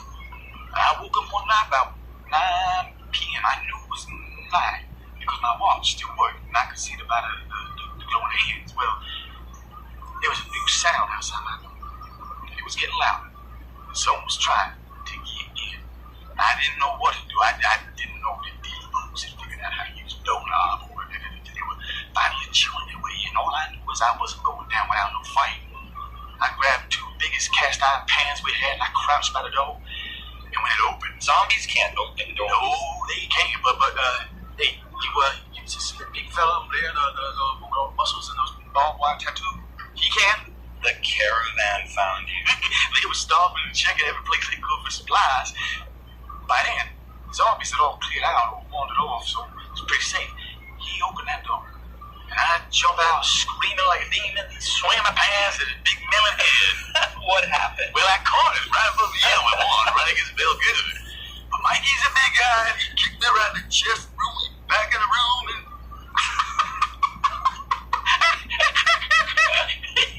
he locked me back in the damn stone room. So like I say, I clocked it good, so he goes yelping back to the group. And they're all up in arm, and I guess because it was dark and he's so big, he just assumed that I was too, so he tell them all that there's this 7-foot-tall giant madman back there screaming and throwing pans, me, 7 foot tall. Well, they got all up in arms, and then they come back, and they screaming over and telling me to stand down. When they opened the door, they don't see no giant man. They see me, 5 foot, 120 pound of me, huffing and puffing in the dark and screaming against the light. Like, they ain't never let Mikey live it down. Ain't that right, Mikey? But the nickname stuck. I've been riding with a caravan ever since. I figured since I was a good cook, they didn't have no one real way around food. I owe them. They good people, one and all.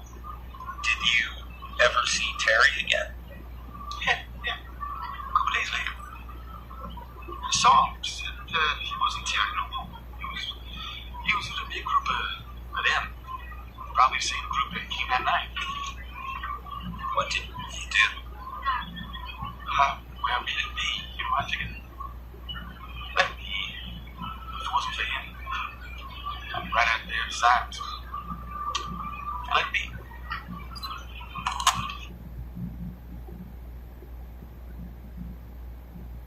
While not everyone is dealing well with the aftermath of the fall of civilization as we know it, some people, and you're not going to believe this, were ready for the undead.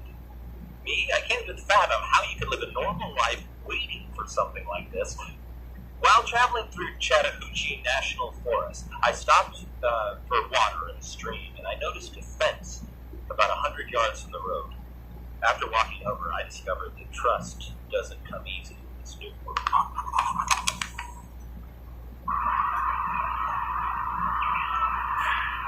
Hey guys, I don't want any trouble. You can put down the guns. I'm just a traveler.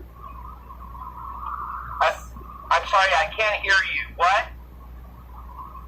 Can I come closer to the fence so that I can hear you better? I'm putting down my things, okay? You're putting down your weapons? What the hell is the matter with you, boy? I see folks coming through here and be wearing your skin like a suit. You believe us, Earl? Could you tell me your name? How about you tell me yours and I don't have Earl put a 5.56 millimeter round through your head? David. My name is David. Dave. call me Double D. But it's I'm trying to look really non-threatening, I promise. Well, you're doing a piss-poor job of it, son. Commander Dale Edwards, leader of the 23rd Georgia Militia. 23rd Militia? Is that a military organization? And a camera? So where are you from? We're the last remnants of God-fearing patriots in these here United States. How have you managed to stay here without being overrun? Because your fence seems to be keeping you out. Fair point, but I'm also not a zombie. Let's make something real clear here, Double D. Your entire existence at this point is based on my good graces. I got 2 marksmen in those towers with a clear shot that you'd be more than happy to make a corpse out of you, one that don't stand back up. We're clear. Crystal. And thank you for not shooting me. Can I ask you guys, how were you able to prepare for everything that happened? Only damn fool wouldn't have been ready for this. What other signs did you need? Everyone started ranting and raving about the medical company. It's curing folks. Karama Pharmaceutical? Yeah, that's it. Society's been breaking down for decades. Dependence on cell phones and chemicals in our food. People been ignoring it, getting lazy. Too much time on the internet. We decided to be ready when it came. We started building and stockpiling supplies, housing, fresh water, medical supplies, generators. Hell, Earl here has the whole Dukes of Hazzard series on DVD, the good ones too, Blu-ray. So, you're safe here. Aren't you worried that you'll be attacked? I think anyone getting within 25 meters of my perimeter needs to be worried now. My mama didn't raise me to be rude, but I think you've worn out your welcome. Go on now. Don't let me see you snooping around here again, because if I do, let's just say that our cameras take pictures a whole lot better. Permanent kind. Understood? Perfect. Thank you.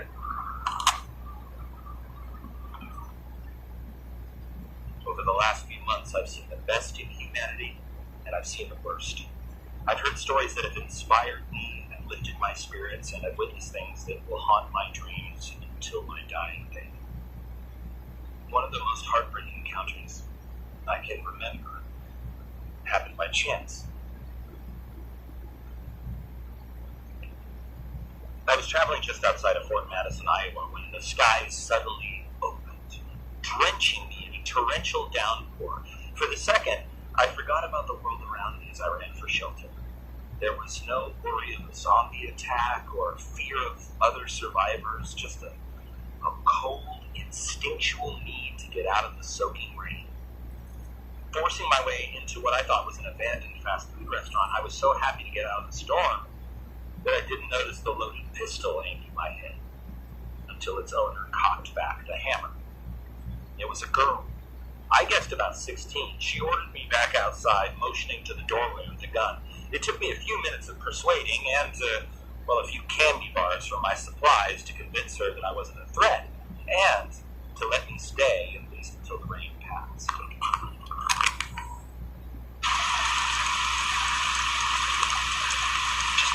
You're just talking to the reporter. This is stupid. A deal's a deal. Better not be lying. I'm not. 2 more candy bars for your story. That's the deal. I don't know what to say. Just say your name and where you're from. T. Is that short for something? Where are your parents? Dead. How long have you been on your own? Look, I don't want to do this, okay? Talk to me. Talk to anyone. Why? Because you're all monsters. What do you mean? I mean, zombies want to hurt you, kill you. Sometimes people want the same thing. It's safer to just avoid everyone, living or dead. If I had it my way, I wouldn't have to deal with any of you. Have you had to deal with zombies? You mean like kill them? When I have to, yeah. Most of the time I just avoid them. Stay low, stay quiet, and if it gets too bad, flat out run. What about people? Have you ever killed? I can't even tell the difference anymore. Really, you're all the same. I avoid you, and if you keep coming after me, I make sure you stop. It used to bother me.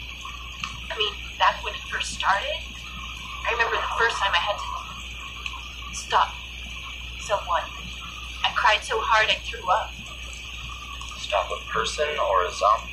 doesn't bother me anymore. It used to, but it doesn't. Not anymore. When is the last time that you spoke with another living person? A while, I guess. Mostly it happens like this. Like you. Someone will show up in some place where I am, and I either leave or make them leave. You're lucky it's raining really hard, and you look like a wet dog. Well, thank you for letting me stay and agreeing to do this. If you're lying about the candy, you're gonna be sorry. I'm not here. I trust you. Don't. Don't what? Don't trust me. Don't trust anyone. You don't seem so bad. I am. Well, you... This is stupid. I don't want to do this anymore. Can we be done? I want to be done, okay? Okay. Okay. You just stay on your side, and I'll stay on mine. Please don't make me... Just stay over there, okay? Don't worry. Good. You done? One more question. What? How old are you? What? For the record. It's for the record. What month is it? September, I think. Oh. I'm 12. I'm still 12.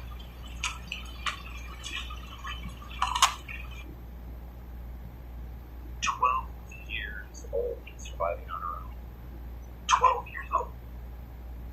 I'd love to tell you that we traveled together and that I eventually got her to trust me to the point where I learned her name, but the truth is, she was gone before I got up the next morning. I'm not even positive that she stayed through the night. Whatever distrust she had overwhelmed her, and I never saw her again. I'm positive she's still out there, though, that she's still alive. I just hope that she's finally found someone that isn't a monster. I stumbled across a settlement in Ohio run by a man named Jack Hodge. While the area itself had been hit hard by the outbreak, a surprisingly large number of people banded together and survived. Most of the town had been recovered and secured, and while it made for an excellent trading post, I found that the stories I pulled from there, well, they were more valuable than anything I could have bartered for.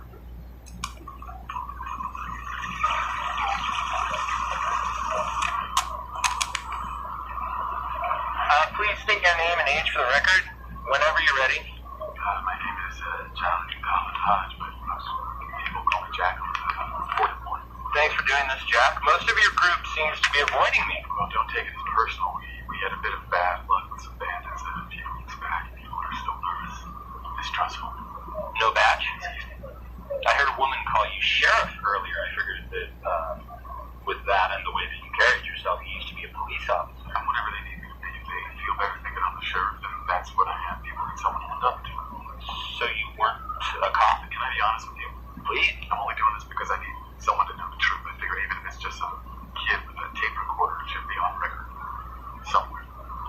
Well, you realize that I plan on broadcasting this, right? So whatever you say has the potential to be heard by anyone listening.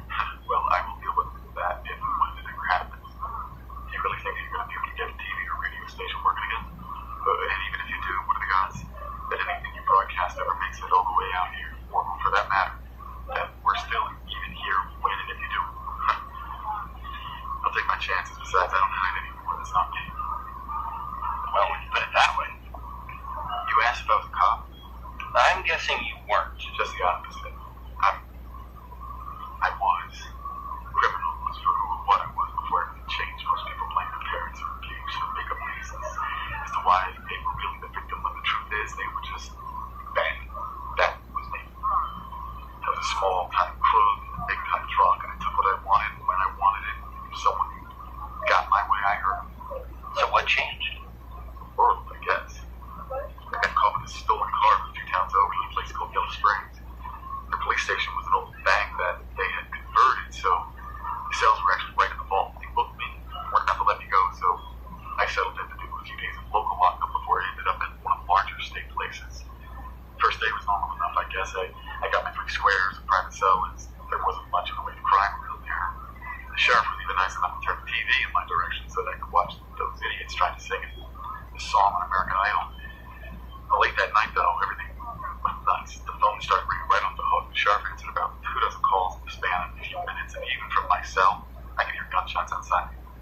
was the start of the outbreak, yeah.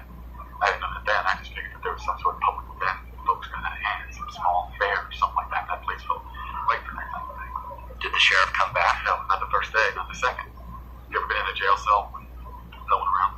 I can't say I have. Well, I can't explain to you how honestly frightening it is when you're in a cell.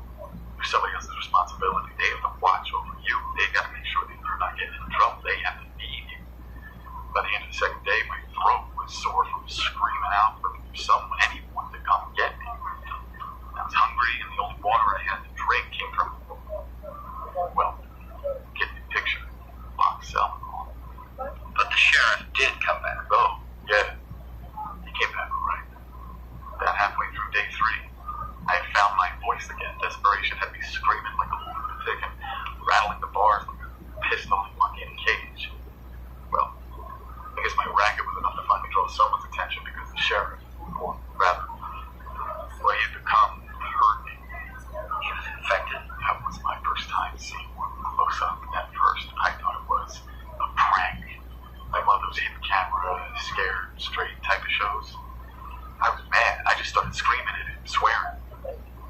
As he came closer, I could tell that it wasn't a joke. Then my screaming went from angry to scared out of my goddamn mind. Here was this thing, bloody, dirty, stinking to high heaven, and it was trying to grab me through the bars. Well, those cells aren't that big, but I had plenty of room to pull back out of its reach. What did you do? Man to man. Man to man. I pissed my pants. I could blame the fact that I was so worried about court order that I had been drinking toilet water for 2 days straight, but the truth of the matter was, I was scared. I never felt that before that moment. True, honest to God, fear. I guess I must have passed out because after a bit I feel something tugging at my ship. The zombie. And it was almost on top of me. But you were locked in the cell. The funny thing about prison bars, they're only there to stop the living. But the dead? The sheriff had managed to squeeze himself between the bars, head and all. Whatever force it took, reaching and clawing at me, and pushed his head right up and out, so that his eyes had popped to the sides like a big fish. He must have crushed his skull into a million pieces, and once his head was in, the rest of him was slowly following. Jesus Christ. Yeah. Those were my words, too. Exactly. I panicked, and I started kicking like the devil himself were after me, and well, whatever that thing had done to his head to get in must have made it all soft, because about 3 good kicks and the heel of my shoe caved in the top of its skull like it was a melon. And stopped moving. I really don't know what to say. I just sat there for a few minutes, still in my own piss. And the stink of it was oozing out of the creature that had just tried to kill me. And the only way that I can describe it is I changed right then and there. I changed. Like God himself had given me a second chance, and I swore on my law that I wasn't going to waste it. And I grabbed the keys off the sheriff's belt and I opened the door to my new life. And now you're the sheriff. I'm whatever the town needs me to be. If they take solace in calling me sheriff, then I'm sheriff. And if they need a protector, I'm a protector. And if they need a friend, I try to be the best that I possibly can be. But the truth is, I'm more like them than anything else. The zombies, I mean. How so? Because the man that I was died that day, and when I came back, I wasn't the same. I don't think I ever will be. And what's more, I don't think that's a bad thing. The tape ran out at this point, and by the time that I had managed to change it, Jack had been called away to settle a dispute. Still, his story is one of my favorites, and whenever I feel that the world has become too hard or too mean, I stop and I listen to it. If a man like that can become a hero in the face of this horror, then I know in my heart that we can come back from anything. As you heard in the beginning of my interviews with the sheriff, I wasn't getting many bites in the way of interviews at the settlement. And admittedly, this is probably my own fault. I was new to the whole asking people to share their most intimate stories with me thing, and my hesitation to approach them might have fueled their hesitation to be approached. And that to the fact that they had been robbed and forced to kill other survivors a few weeks before I showed up. And you can understand, well, why they were less than welcoming of some stupid kid shoving a battered tape recorder into their face. And I was just checking my supplies and getting ready to hit the road when I got my only other interview from the settlement. And boy, am I glad that I stuck over. Okay, so this is how I've been doing this. Just state your name and your age for the record, and I'll ask you a few questions, and that's it. That's it? That's it. You look nervous. People are going to hate me after this. Hate you? Why would they hate you? You want me to just answer? Or do you still want my name and all that? Oh yeah, sorry. Okay, please state your name and age for the record. Erin McGuire, I'm 19 years old. What brought you here today, Erin? Some people were saying that you were a reporter and that you were collecting stories for the news or something like that. Something like that. Do you have a story for me? Erin? This is my fault. Hey, are you okay? We can stop. Let me just try to say. No, keep it going. People have to know what I did. Okay. What did you do? All of it, this is my fault. The town, the bandits? No, all of it. The zombies, I did this. I don't think this was you, Erin. How could one person that... I was always a sick kid. I was allergic to everything. Pollen, cats, dust. I'd get these weird rashes if I sweat too much. I was allergic to my own sweat. My father wasn't around much, and when he was, he'd try to toughen me up. But I couldn't. I wasn't some nerdy kid who didn't want to play outside. I wanted to more than anything. But I'd get up there in the fresh air, and I'd spend the next 2 weeks in bed covered in snot. My mother tried everything. She took me to doctors and specialists, and when they couldn't help, she tried all that weird shit too. Faith healing and herbs.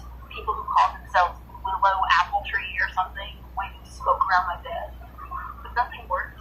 I bet the smoke didn't help, huh? I threw up on her feet. Right before my 18th birthday, Mom came home early from work, excited, like really excited. First, I thought that we had won the lottery or something. Did you? I wish. No, she was waving this paper around and shoving it in my face, saying that everything was going to be better, that I was going to be better. What was it? Some drug company was starting trials in our area, and they were looking for people just like me, sick with allergies and colds and stuff. They had a new medicine that they were testing that was supposed to be the cure for everything. Colds, allergies, the works. Did you sign up? Yeah, but I didn't get in right away. You had to be 18 to take part in the study, and I was still a few weeks out. But we signed up anyway. A couple months later, they called, and I thought that my mother was going to have a heart attack. So you went in? Yeah. Did you know what they gave you? The name of the drug or the company sponsoring the testing? Not really. Everything was pretty secretive, and we had to sign a lot of forms before they even talked to us. It was a test group for some company called Curvava. They said that we might not even get the medicine and that we could just end up taking sugar pills for a couple of weeks. Well, that's how they do most testing, actual test groups and control groups. I wasn't in the control group. There's no real way to be sure of that. Oh, I'm sure. The very next day at home, I was getting something down off a shelf for my mother, and I took a bunch of dust right to the face. Normally, that would have done me in for at least a week. But instead, nothing. I just stood there. No coughing, no wheezing, nothing. The very next day. That could have been.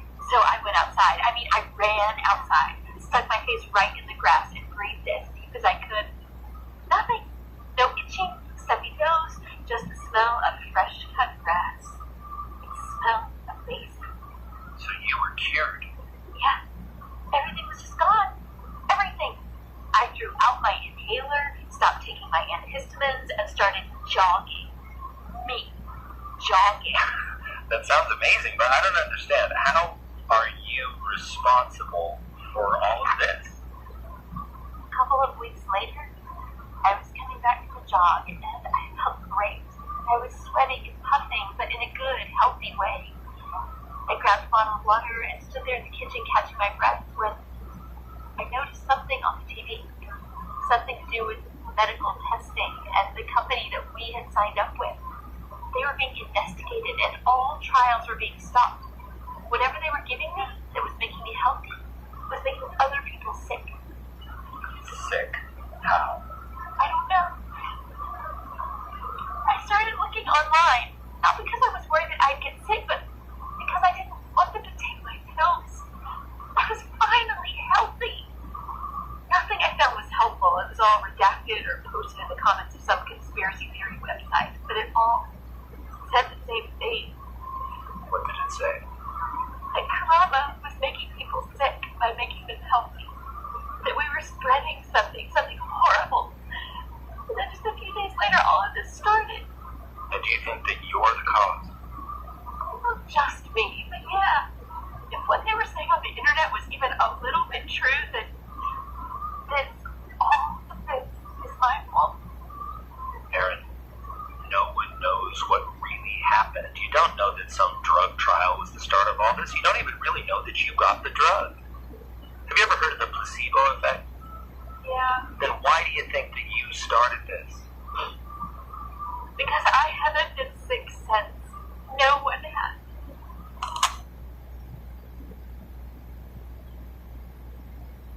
I stopped the interview there because Erin was pretty much inconsolable from that point.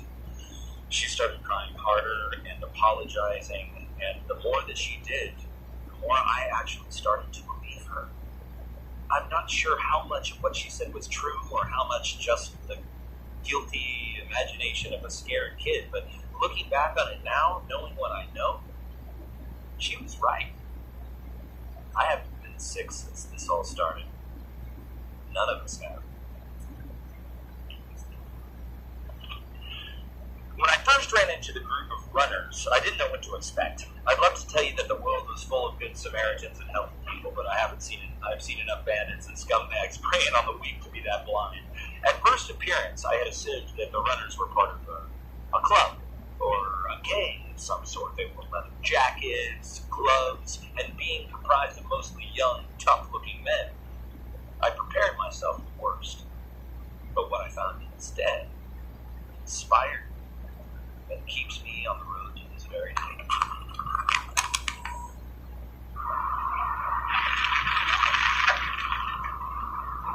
Damn it.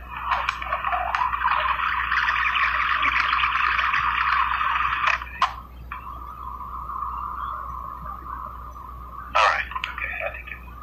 So, that's it, I think. Could you please state your name and age for the record? My name? The guys call me Raton. But the ladies call me Romeo. Raton in Spanish, right? Rat. Man, I ain't no rat. It's Raton, man. You know, like a mouse now. Because I'm small, man, of queen. I mean, and now before you never know I was there, you know what I'm saying. I like a rat, man. They're all big and clumsy and stupid, but like fast, like a mouse. Cute like a mouse. Hey, use that, man. If anyone asks about Raton, you tell them that I look like the actor guy. What's his name? The one that married the chica from Tomb Raider? Brad Pitt. Yeah, man, him. Anyone asks, I look like Brad Pitt. Latino Brad. Okay. Now how old are you? Old enough to get you whatever you need and say, I can. Like a new one of those, man. Why are you still using that piece of yellow? How did that thing even work on gold tape? Yeah, it's been through hell. Man, go for my girl, Tech. She'll hook you up. She would like that, man. Just tell her that Raton said to get you whatever you want. Yeah, but I don't have anything to trade with her. That's right. I got you, man. Can't have you doing what you do with that thing breathing all the time, right? How you gonna provide your service? My service? That's what you do, right?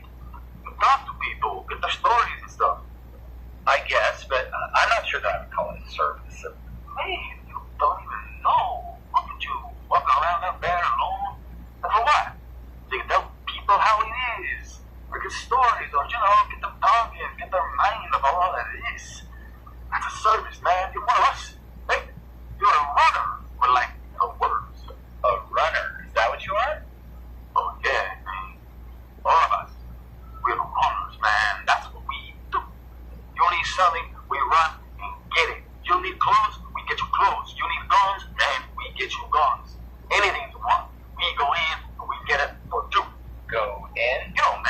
city, the big towns and stuff where zombies are big, man, nobody goes to the city no more. Too dangerous. Shameful. Because there's a lot of good stuff still out there, man. Just rotten. How do people pay you? Any way they can, man. And if they can't, Then they can. and then you find the next guy who can. Oh, man, no. It ain't like that. We ain't monsters. You can't pay us, but you still get what you need, man. Everybody does. For free? For free, man. That's what we do. We provide a service. Look, there ain't a lot of people left, you know. I mean, living people is rough out there, man. And if we can help make it a little easier for you, why wouldn't we? Yeah, people pay us when they can, but it ain't about the pay. It's about, you know, being human. So it's not about the money. Money? Man, what good is money? Money don't fill your belly. Money don't keep our trucks running so we can go in and get what people need. No, man. It ain't about the money. If people pay us, it's food or fuel or, you know. Sometimes the ladies are especially thankful, you know. I guess. We're rock stars in a new world, man. People see us coming and they flip, man. They lose their goddamn minds because they know when we show up, things are going to get a little bit better, a little smoother.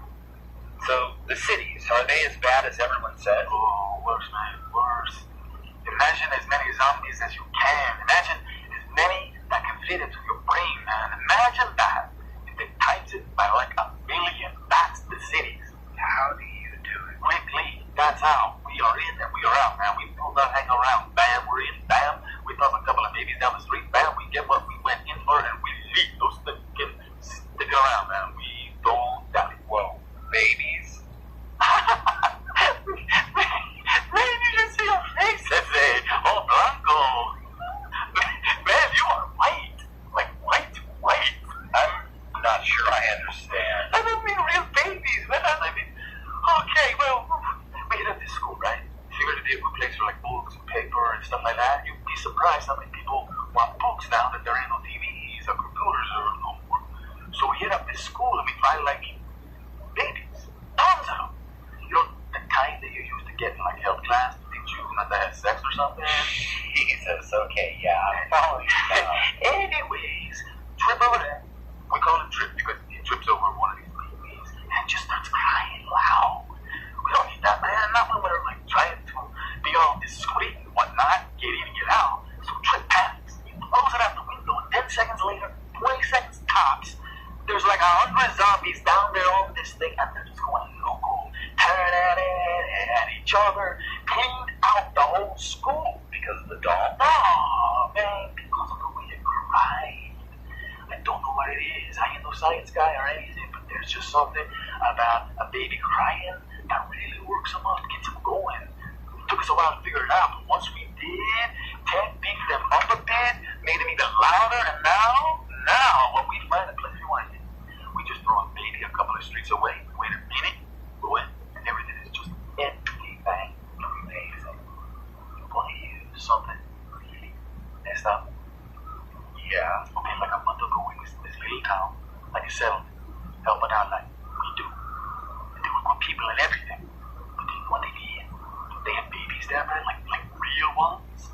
You don't see that a lot anymore. Anyways, these babies, they were quiet. Like, too quiet. Do you know what they did? They cut their throats, man. They killed them? No. They didn't do it to kill them. But they keep them quiet, see? These people, they figured out what we figured out in that school, that zombies go nuts over babies and crying. So, they cut the vocal cords so that they couldn't cry. How messed up is that, man? I mean, how are you gonna do that to a baby? Wow, I've never heard of that. Oh, that's not even the most... Oh. I got it. Hey, man, get out of here with that thing. Go see Debbie. She will hook you up. You tell her I said to hook you up. Thank you for this, Raton. No, man, thank you. You keep doing your service. We'll do ours. That's the only way the world's gonna get right again, right? Right. Son of a... What I'm about to play for you next wasn't intentionally recorded. I was working with a broken handheld at the time, and I had no clue that any of picked up the conversation. Normally, I would never broadcast an interview without the full permission of the subject, but in this case, I learned from her tone that Tech, the voice that you'll hear in the next piece, was killed a short time after this recording was made. The runners were out scavenging when a small group of bandits attacked the camp. They took everything they could carry and they left no one alive. I wasn't going to initially play this, but now I feel that I have to. It stands as a commentary of the times that we're in, and it serves as a reminder, no matter how depressing or grim, the zombies aren't the only monsters out there.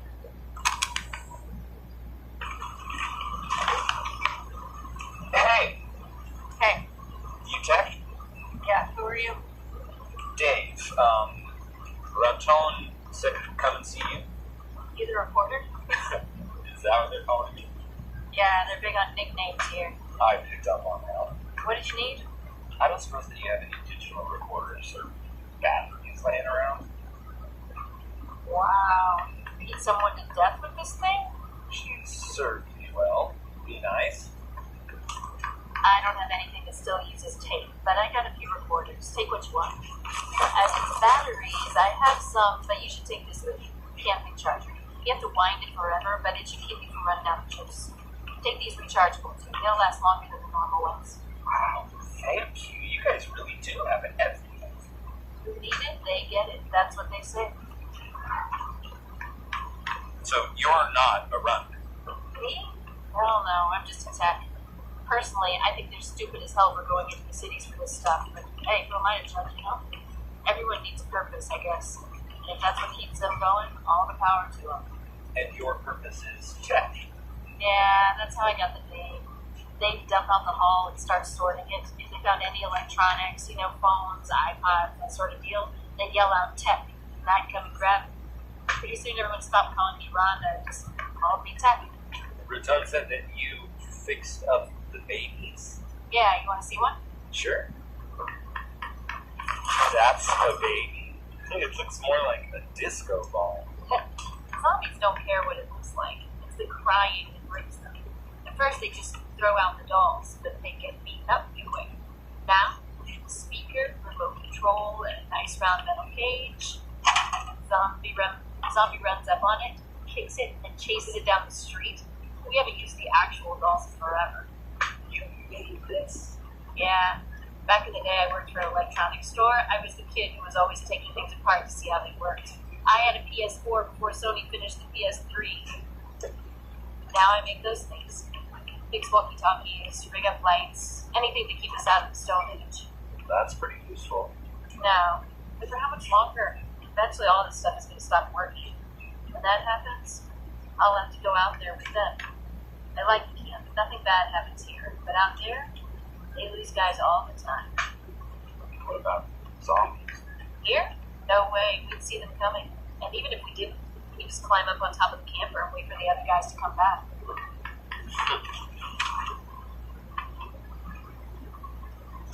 Well, thank you for all this stuff, Tech. I gotta say that you're a lifesaver whether you know it or not.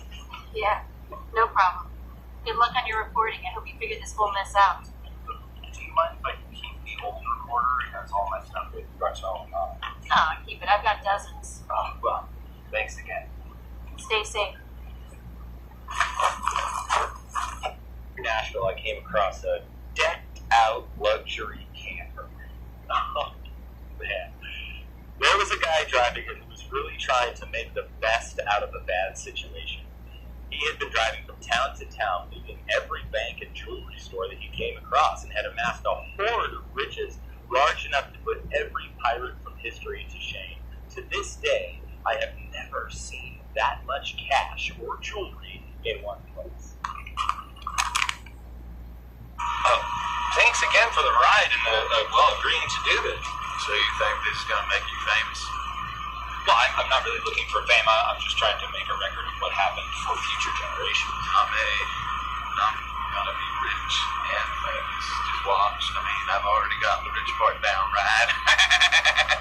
There's no denying that. If you could please just state your name and age for the record. Oh, you bet. Hello, ladies. Slick Rick Jarvis here. You probably all know me by now, but this is how it all started. And how old are you, Rick? True blue at 32. Right. If you could describe in your own words the vehicle that we're in. This is just temporary. I couldn't fit everything in the Camaro anymore, so I had to expand. I call it the Bone Bus. What do you think? Well, it's certainly... Right. I mean, look at all of this stuff. Jewels, watches, necklaces. I've got it all. Do you know how much money I have back there? How much? Enough to drop every pair of panties from here to California. That's how much. Over $10 million. Seriously. And that's just the cash.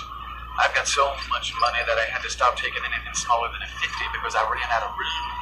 You believe that? You know what else I got back there? A bed frame full of $100 bills. That's like 2 million in $100 bills. And I sleep on it. That's my bed, ladies. Wow. Is it comfortable? You bet your ass it is. $2 million comfortable, though I don't really sleep on it a whole lot. I usually use the cot next to it. I've got me a $2 million bed. So you've been driving from town to town, robbing banks and jewelry stores. Whoa. I'm not robbing anything or anyone. Those places were abandoned. I'm not some low-life bandit, man. I'm just picking up what other people live behind. But you are focusing on banks and jewelry stores. Well, yeah. What is it that one guy said? Because that's where they keep the money. And let me tell you, there's a lot to be had. See, that's how you know that it got real bad real quick, don't you? When things go bad, people always start looting, stealing, get fired. Some guys running away with the TV, get flooded, and they're kicking in the door of the liquor store. This is different. No one really took. Well, we just ran. Most of these places weren't even locked up. Can you imagine that? All this gold and money and jewelry just sitting there going to waste. Well, there really isn't a huge need for money right now. No real use for it. Oh, that's your mistake right there. You're just like everybody else thinking in the now. Rick's thinking of the future. You're telling me that the government isn't going to fix this, that the army isn't going to show up, and eventually everything goes back to the way it was. They probably created this whole thing just to thin the herd. Money might not be worth anything now, but when this is all fixed, I'm going to get rich and famous. So you think that all of this is just temporary? Probably. I mean, even if it isn't, I know plenty of people still want gold and jewelry. Move your leg. Oh, okay. I just gotta get in the glove box and there it is. You see this? Here, take it. It's a necklace. A diamond necklace. Look at the price tag. Seriously, look. Wow. $18,000. You're holding $18,000 in your hand right there. And you know what? I met this asshat back in Nashville, real hoarder type. He had all these guns and all this food. So I tried trading for some. You know what he wanted to give me? This a sandwich. A goddamn sandwich. $18,000 of gold and jewels. And this guy thinks I'm going to trade for a PBJ? I mean, where the hell are people's priorities, man? Do you want this back in the glove box? You know what? You hold on to it. Call it a gift. I got 100 of them. This way you have something to show people once it's all over, you know? So that they believe in you. Thank you. No problem, man. No problem at all. Hey, you wouldn't happen to have any badge? I rode with Rick for a few more hours, but the remainder of the conversation turned to sex and all of the things that he was going to do when this world was fixed. I traded him the last of my protein bars for a real gold Rolex. Not because I wanted it, but because I felt kind of bad for him. Ironically enough, I ended up trading for a sandwich a couple of days later. And to be honest, it was absolutely worth it.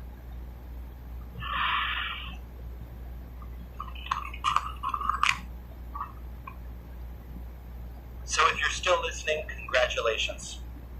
You now know as much about all of this as I do. And like I said at the beginning, I've tried my best to share the facts as I've found them and to leave out any bias or blame, because none of that matters anymore. In fact, the only thing that matters is that we've survived, and that we continue to do so. These weren't paid actors or well-crafted characters designed to influence any social, political viewpoints that no longer exist. They're real people who somehow beat the odds. They're me and they're you. They're what's left of this world when the dust settles, and all of the experts who were supposed to have made it didn't. Because in the end, survival comes down to only two things: natural instinct and blind, stupid, often unbelievable luck. There are no other factors, so if you've lost someone, mourn them. Hold on to their memory with all of your heart and remember them with every single breath, every single day. But let go of any guilt. Let it go right now. It will only weigh you down and eventually bring you the same tragic fate. Accept that there was nothing that you could have done, and that there wasn't a goddamn thing that you can do to save anyone out there, except yourself. Everyone has a plan until the horror starts. Do you know how many zombies I've seen wearing fully stocked backpacks? How many had weapons at their feet or still holstered around their waist? I've even come across one poor bastard moving through a suit of medieval armor. He was just laying on his back, rocking back and forth like some sort of giant undead turtle. You're only here because you made a saving throw that most of the world failed to make. And if you allow yourself to obsess over the ghosts of your own guilt, it will pull you screaming into the grave. Now, that being said, this message will be set to repeat every 6 hours, so if this is your first time hearing it, or more likely our first time attempting to share it, we encourage you to check back in with us just once in a while. We're hoping to occasionally update this broadcast with any new information that we can find, or maybe even with a few more tales of survival and hope. If this isn't your first time, we thank you for listening to us again, and we understand that sometimes just hearing another human's voice when things are this bad, it can help. If you check back and there is only silence, if we are gone, either from this location or this world, you need to remember you are not alone. You found me, if only briefly, and you will find others, no matter how dark, bleak, or lonely it gets out there. You have to remember and take solace in that one simple fact. You are not alone. So with that in mind, goodbye and good luck. I know that you'll make it. This is Double D signing off for now.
County Central Democratic Committee has endorsed Governor Paul Simon, Lieutenant Governor, for the Democratic gubernatorial nomination. And the committee also picked State Representative Daniel Pierce of Highland Park for the Lieutenant Governor's berth on that ticket. Parochial aid is finally law, as you know, but it has yet to meet the final test of legality. Governor Hochuli signed the parochial aid bill into law on Thursday. There will be a court test. Mr. Hochuli, in signing the bill, said it would provide relief to taxpayers who he said are forced to bear the full burden of educating youngsters forced into public school and by the closing of private and parochial schools. Actually, the ink was hardly dry on the bill before Lawrence Klinger of Chicago filed suit to get State Auditor Michael Howlett to start issuing parochial aid checks. Mr. Howlett is a supporter of parochial aid, but is holding up the funds in order to force a court test of the constitutionality of the new parochial aid program. Governor Hochuli also says he plans to trim $76 million from the state's welfare budget, which will go into effect next Monday because no one has come up with a better alternative. Thomas M. Murphy, the founder and president of the Independent Postal System, which was put into effect this past week in Peoria area, has announced that the firm will issue its first postage stamp on the 15th of November. That's to be used on second, third, and fourth class mail. These stamps range in price from 1 cent to 50 cents. 5-cent holiday stamps will be issued for use on Christmas cards, but those cards probably will not be delivered by the Independent Postal System this year because they just don't have the equipment at present time here in the Peoria area. However, the company does plan to provide that service of delivering Christmas cards next Christmas. This story just handed me a wide portion of the northern part of the city has been struck by a complete power blackout. Power company officials say they have been unable to trace the source of the failure, but crews are working to rectify the difficulty. Thank you. In what seems to be a related development, some 20 persons have been admitted to Doctors Hospital suffering from what doctors say is apparently a respiratory disorder of undetermined origin. All those admitted are North Side residents. We'll keep you informed, of course, from the WUHN newsroom on this power blackout in the northern portion of the city. Whatever news we have, we'll pass along to you very quickly. We now return to Kaleidoscope.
Speaking off the record, one doctor told me that all of those admitted were unconscious and had encountered difficulty in breathing.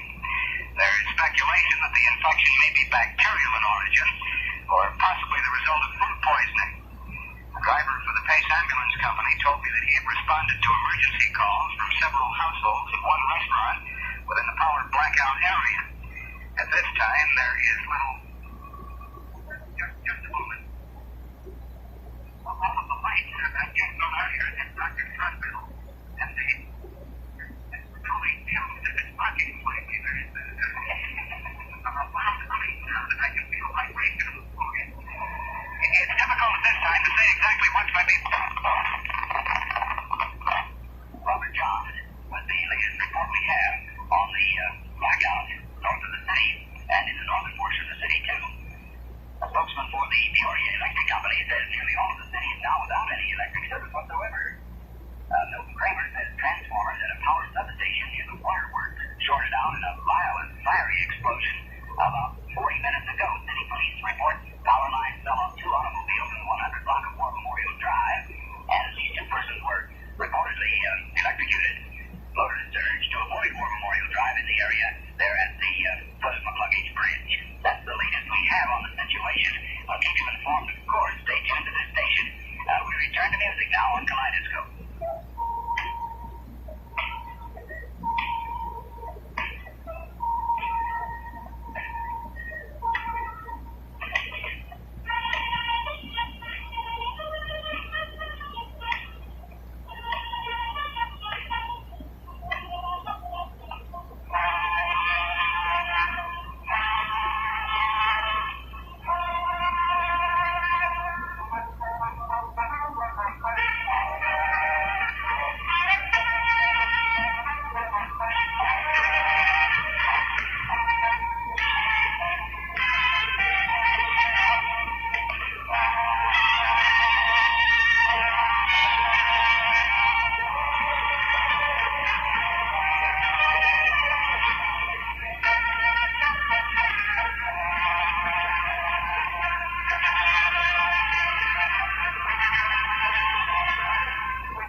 Apparently, no power in the city. Police say they're receiving a lot of calls about a bright light, blue or green. They're not quite sure. Moving slowly to the northwest of the city, over Peoria. That's all we have at the moment. There is a power blackout. We caution everyone to remain calm and, use the most caution you possibly can. And we'll get back to you with further developments from the WUAN newsroom. In the meantime, we'll go back to Kaleidoscope.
Our passenger tries to reestablish contact, which we'll do just as quickly as possible. We have this report from another reporter in town that the mayor has left his home to go to his office at City Hall. Ed Morgan files this live report. We expect the mayor to issue a statement momentarily regarding the now well-known state of emergency. I've received reports that the mayor has been in contact with the governor, but no one seems to know what's going on absolutely. But it's been rumored the mayor will declare an official state of emergency within the hour. It's also rumored that he'll ask for assistance from the National Guard. But until his speech is made available to the news media, all of this remains highly speculative. The mayor is just coming down the normal staircase here at City Hall from his fifth floor office. He's now approaching reporters. Along with the mayor are several other aldermen and other city officials. The mayor reportedly intends to confer with other government officials before making a statement. Thank you, ma'am. While we were waiting for the mayor's statement, you'll be along in a moment, I understand. Let's take this report now from Bradford Clinic. From report. I have Dr. Dietrich with me. Doctor, has any progress been made in finding a cure? Yes, we've succeeded in isolating the bacteria, and since that time we've been trying to find something to destroy or even arrest the bacterial process. But unfortunately, we have been unable to even stop its meals or reproduce its process. It seems that organisms that are destroying the red cells are converted to bone marrow, where each cell divides, the process continues quite rapidly, and each cell can reproduce and equal in approximately 90 seconds. Of course, the body manufactures red blood cells in the bone marrow. Since the bacteria destroys the marrow, the body cannot produce these oxygen-carrying cells. Now, without the cells carry oxygen to the body, unconsciousness results shortly after infection, and with it, the brain damage follows. Then, doctor, oxygen tanks are not effective. No, the oxygen can get into the lungs, but it exhales because there are no red blood cells to pass the oxygen along. We haven't been able to explain this. We're back at City Hall for the long-awaited statement from the mayor. Citizens of the area, ladies and gentlemen of the press, has been in contact with city officials and the governor's office. I won't try to cover things up or give false hope. We're confronted with a situation totally beyond our immediate control. However, officials at Doctors Hospital have assured me that everything possible is being done to find a cure for the disease sweeping our city. I must emphasize that panic will only make things worse. I'm therefore using martial law throughout the city, and I'm ordering everyone to remain behind locked doors in their homes. The police commissioner has given his men the orders to shoot to kill. This is, of course, necessary to ensure control. Now, if you're not at home, you must either go home or locate your nearest civil defense shelter. We're doing everything possible to combat this dilemma. Please stay at home, etc., etc., etc. What response did he have from the governor's office, sir? Well, it seems as though the governor thought it more important to spend the weekend fishing in Wisconsin rather than sitting in his dingy office down in Springfield controlling the official business of the state of Illinois. And that was the mayor's report on this, what has now grown to an emergency situation. We're here in the WUEN newsroom. We have an unconfirmed report of a light plane flying in the VFR mode. That is to say, the pilot was flying into the Peoria airport pattern by eyesight only, because the radio communications at the tower are completely without power, and it seems that the pilot tried to radio the tower as the reporter shorted your fuel.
Like wolves, ready for the kill.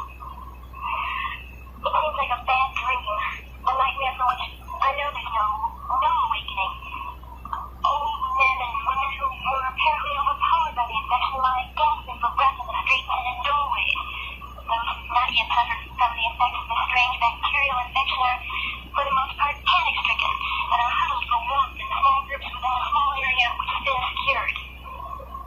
Only a short time ago, it was like any other weekend night in Peoria. Suddenly, a bluish green light streaked across the sky over the city, and since that time, there's been chaos and civil disorder of the greater magnitude imaginable. Speculation as to the cause of this night of terror runs rampant through the crowd here. Stories range from blaming a communist conspiracy to destroy population centers to tales of alien invasion from outer space. Who's to say what the truth might actually be? There's sporadic shooting as police fire into bands of the crazed once humans who periodically attack their own kind like savage beasts of the night. The injured lie everywhere, and medical teams are spread far too thin to be of any real value. It seems as though no one is immune from this dread disease. There's an unconfirmed report that the mayor, after issuing a statement from City Hall, fell victim to it himself and brutally attacked a reporter as he attempted to leave the building. No one's able to explain why some have been affected by the disease and others not. In many instances, some members of the same family have gone raving mad while others remain apparently normal. Symptoms of the disorder are easily recognized. First, there's dizziness and vomiting. Then extreme difficulty in breathing may be encountered. Secondly, the victim has fallen unconscious for a short period of time. It is then that the skin loses its color, becoming almost gray. The eyes turn a deep red, almost glowing with luminescence. But when the victim regains consciousness, he has lost complete control of his faculties and attacks anything or anyone near him, resorting to the most carnal and bestial acts imaginable. As I speak to you, I stand beside the body of a small girl, clad in what appears to be the blood-soaked remains of a Cinderella Halloween costume. Not 10 minutes ago, the body was dragged here from outside the defense perimeter by her hysterical mother, who said the child had been attacked by a group of 5 or 6 of the bloodthirsty night creatures, who savagely beat and kicked the youngster before tearing her with their bare teeth. I don't know how much longer I can take this spectacle. Has the whole world gone mad? The cloud-shrouded skeleton light sky is crimson in the distance. The smoke glitters like a pall over the city as numerous fires rage out of control, leaving the hot city. Fire units stand ready to respond against the possible spread of flames into this area. In the sky to the southwest, there lingers a faint bluish green glow from within the clouds. The light which hovered for a time near the waterworks streaked across the sky to its present location and has remained there for the past 40 minutes with no appreciable movement,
Yes, apparently, equipment breakdown, power failure, of course, dark situation in the area for a long time.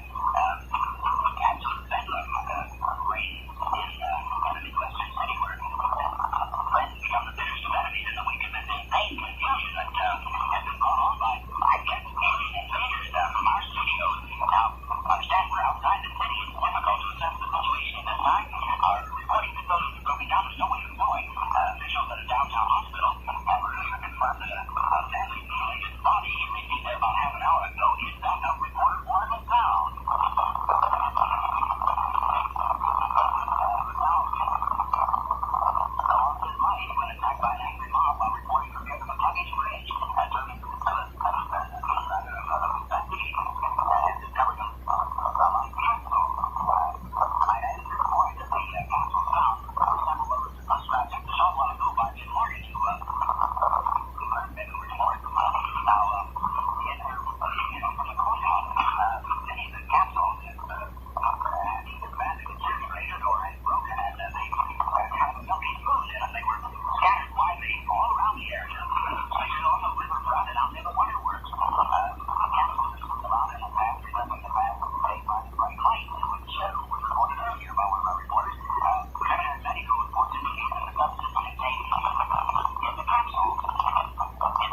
love story and persons living or dead is purely coincidental.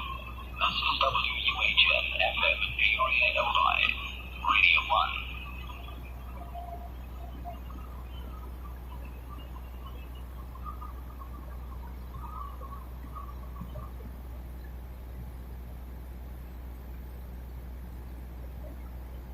Today we have begun production of the cure to the deadly pathogen 115, which is currently plaguing the United Kingdom. Before I go into detail about the cure, I wish to thank the brave students who managed to deliver the cure to us against all odds. I will now play to you the audio diaries that were kept by these students on their journey. Today the world went crazy. People started attacking each other and killing each other in the streets like wild animals. I don't know what's going on or why, but if something happens to us, then maybe this diary will help. It all started earlier tonight.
James, you really need to learn to calm down about these things. We got here 10 minutes early because you moaned so much about being late. I just don't get it. What's wrong with being out? I mean, it seems like the sensible thing to do. You know, you then don't have to worry about being late and all that. James, we're students. We're meant to be late. Sometimes I wonder why you even bother trying to fit in with the rest of us. Oh, look, there's Jordan, so you can finally stop going on about it. Hey guys! Finally got in then, Jordan? Well, considering just got time, I'd say I was on time actually. How are you two doing anyway? Where are the others? The others got a lift with Alex. He texted me to say that he was parking up just before you got here. Awesome. Sounds like it could be a good night, right? I'll buy the person a drink. What can I get you guys? Fosters, please, mate. What about you guys? I'll just go for a Coke. Come on, James. If we're going to have a night out, we should have something a little more fun. I'll have a bottle of vodka, please, Jordan. Hi, guys. Not a word, James. Sorry we're late, guys. There are loads of police about blocking up the roads. It's crazy out there. Loads of people fighting and getting arrested. There must have been some kind of protest or something that's gone a bit wrong. Hey guys, what do you want to drink? You're buying drinks, huh? A pear Magnus with ice, please. And Cosmo, please. What about you, Brad? Bit of a gully drink, mate. You asked for me. Come on right up, guys. What was that? Just probably someone having a great time. Or someone else is getting arrested. So the police were blocking off the streets? Yeah.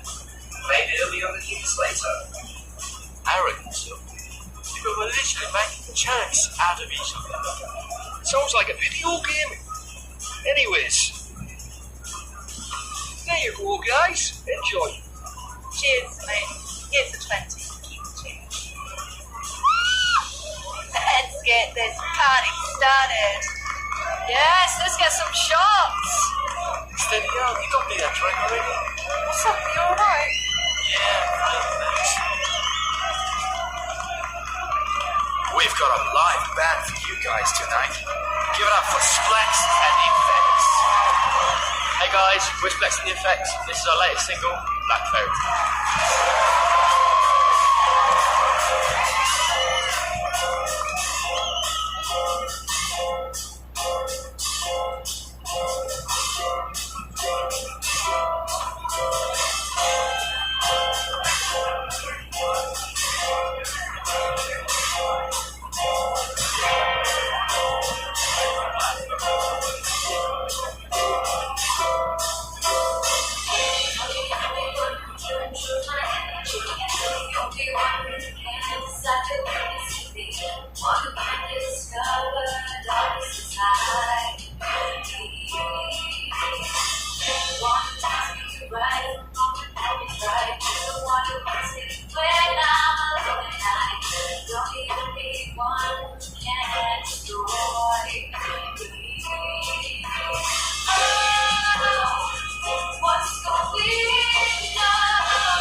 What happens if they attack us? What if they get attacked? Did you read about that, Brad?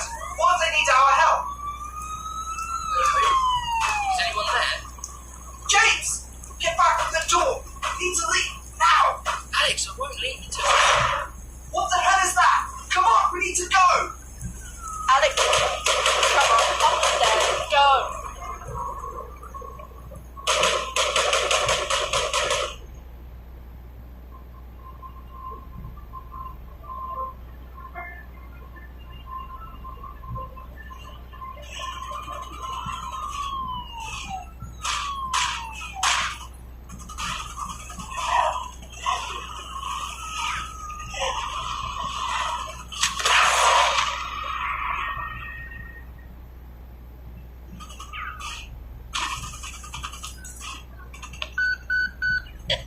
Jenkins to HQ. HQ receiving. Go ahead, Jenkins. I've lost my section. There was a crash. Cook and Lee's got caught in an explosion. Nearly got attacked and eaten by the infected. I'm the last survivor of the squads. Noted. Continue with the mission. It's a suicide mission now. It's impossible. Sure, it'd be better to... Damn it, Jenkins, you have your orders. HQ out. Damn it.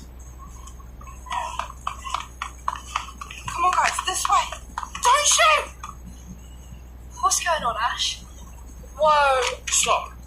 Don't make me shoot you. Ash, what's going on? Just calm down. We don't want any trouble. What's going on? All of you stop where you are. You. What? Me? Yes, you. You talk. The rest of you, shut up. What? That's not fair. That was your last warning. Now, what are you doing? We were on a night out. Someone started attacking people in the club. We panicked and ran for our lives. We don't know what's going on. Can you tell us anything? You look military. Okay, we need to find somewhere defendable to hold up. We can talk more now. There should be a block of flats not too far from you. Follow me and don't do anything stupid. Hey, who the hell put you in charge? Who are you to tell us where we need to go? I just want to go home. Shut up. You can't go home. I'm in charge. Do you want to challenge that? Okay, look, we'll come with you. We're safer being with you than we are running around on our own. Just follow him and just shut up for once, right? Good. Let's get moving before more of those things show up. No! Ashley! Help! Get off her! They've got Ashley and Jordan.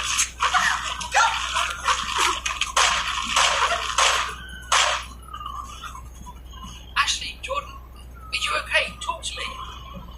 They're dead. I'm sorry. What are you doing? You shot them. You are crazy. Shut up.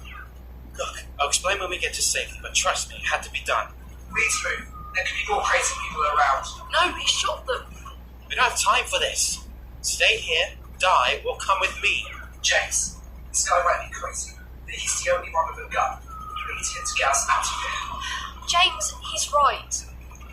I don't like this guy either, but we need to get out of here. We need to go now. James, we've got to go. Please, for me. I'm sorry, Ashley. You two didn't deserve this. Let's go.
Should be safe here. Look, I'm sorry I had to shoot your friends, but I had to do it. You just killed my friends. They were already dead. If not from the attack, then from the virus. Just listen, can you do that? I really need you to hear this. It's going to sound crazy and far-fetched, but just let me finish. No, you killed our friends. We shouldn't even be here with you. You probably just killed us too. What the hell are we doing? Brad, just shut up. We've got nowhere else to go and no way of getting home. For now, we are safe. And as we can't go anywhere, we may as well hear about it. Good. It must be some kind of bioweapon. A virus that's gone out within the population. Maybe it was made by the military or some kind of terrorist attack. I don't know. What I do know is that it's got out and it's infecting people. I just don't know why, I don't know how. What? It drives you insane. Hang on, is that why they're biting me? It's worse than that. The dead, they're rising. They just get up and start walking again. And attack the living. That's not possible. Look, it's true. I've seen it. If you're bitten, you get the virus too. The infection must pass through saliva or blood-to-blood contact. Once you're infected, you die, you rise up, and then you start attacking others. At the moment, we don't know how it got out or why. That's why I had to shoot your friends. Are you actually kidding me? You're describing zombies right now. Sorry, but they're not real. I told you, he's crazy. Yes, I'm describing zombies. Someone has created a virus that has made the undead real. Good. I've got a question. Why have so many people gone insane at once? I believe that it infected enough people upon its initial release that it spread through rapidly through saliva contact. That does include coughing or sneezing. So, just make contact with skin. I'm pretty sure we must have got someone's been attacked twice. No, it has to make contact with broken skin. Right, okay, so what now? Look, I have no idea why I've been sent in. And the fact is, this is ground zero. Okay? I guess now I've been sent here to figure out how the virus got out and to try and find where it came from. Right, okay. Great, so where is ground zero? The tube. Great. I always knew you were a twat. Now, I know you're a suicidal twat. Whoa! I was joking. Please don't shoot me. Don't. The world as we know it could be over. And you just want to waste time being I don't think people as stupid as you are real. The tube is ground zero. What do you mean the tube is ground zero? That makes sense. Considering the number of people that needed to be infected for it to spread so quickly, as well as so many people who commute and visit London, it just makes sense. Can you please put the gun down, man? I'm sorry. I'll shut up, okay? Better now? Good. What are your names anyway? I'm Alex. The bully over there is Brad. James there's our little genius. Over there, that's Vicky. And that's Corporal Jenkins. Look, I know this is asking a lot from you, but I need your help. I lost my section getting here, and I can't do this alone. Can't you get us back? No, not here. Not now. It's just me and you guys. No way. I'm not risking my life. I've nearly died twice tonight. I'm out.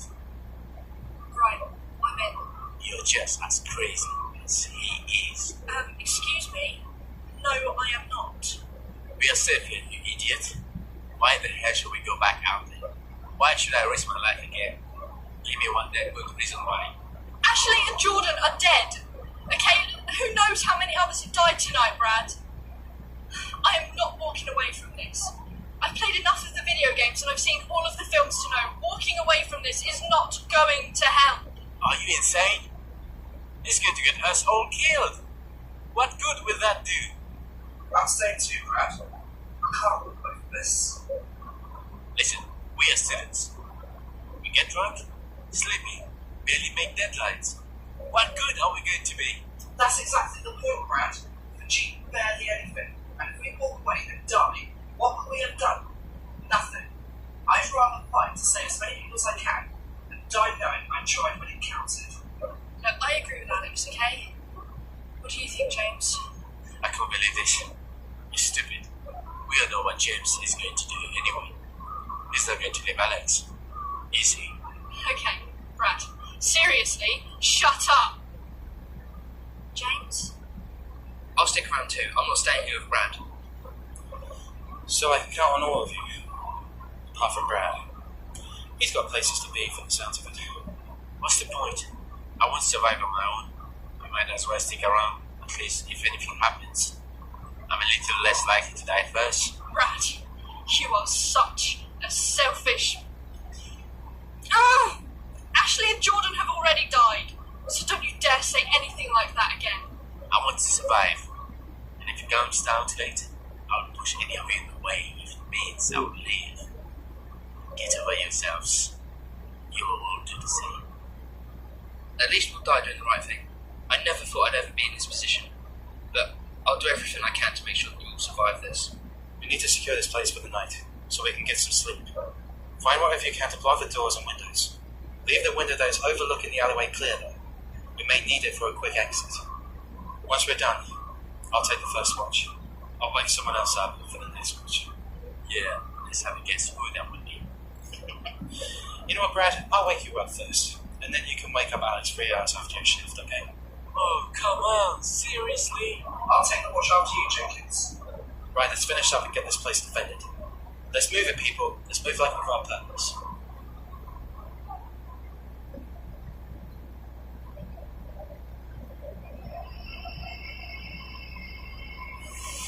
And that's how we met Lance Corporal Jenkins.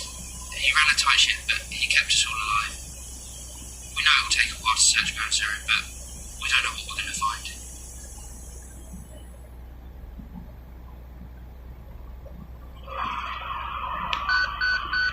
HQ, this is Jenkins. You caught me, brother. HQ received. I've managed to recruit a group of students. They've agreed to help me find Ground Zero. I'm not sure how useful they'll be, but you never know actually how to make them handle it. Do they know the true nature of the mission? No, they don't. If they become a risk to the security of the mission, we're going to have to terminate them. What? They're only students. They won't be a risk. God damn it, Jenkins. You have your orders. Security of this mission is priority. Terminate anyone who jeopardizes them. HQ out. Understood, sir.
This message is being broadcast at the request of the Shepherd Valley Police Department and the Sonoma County Crisis Management Office.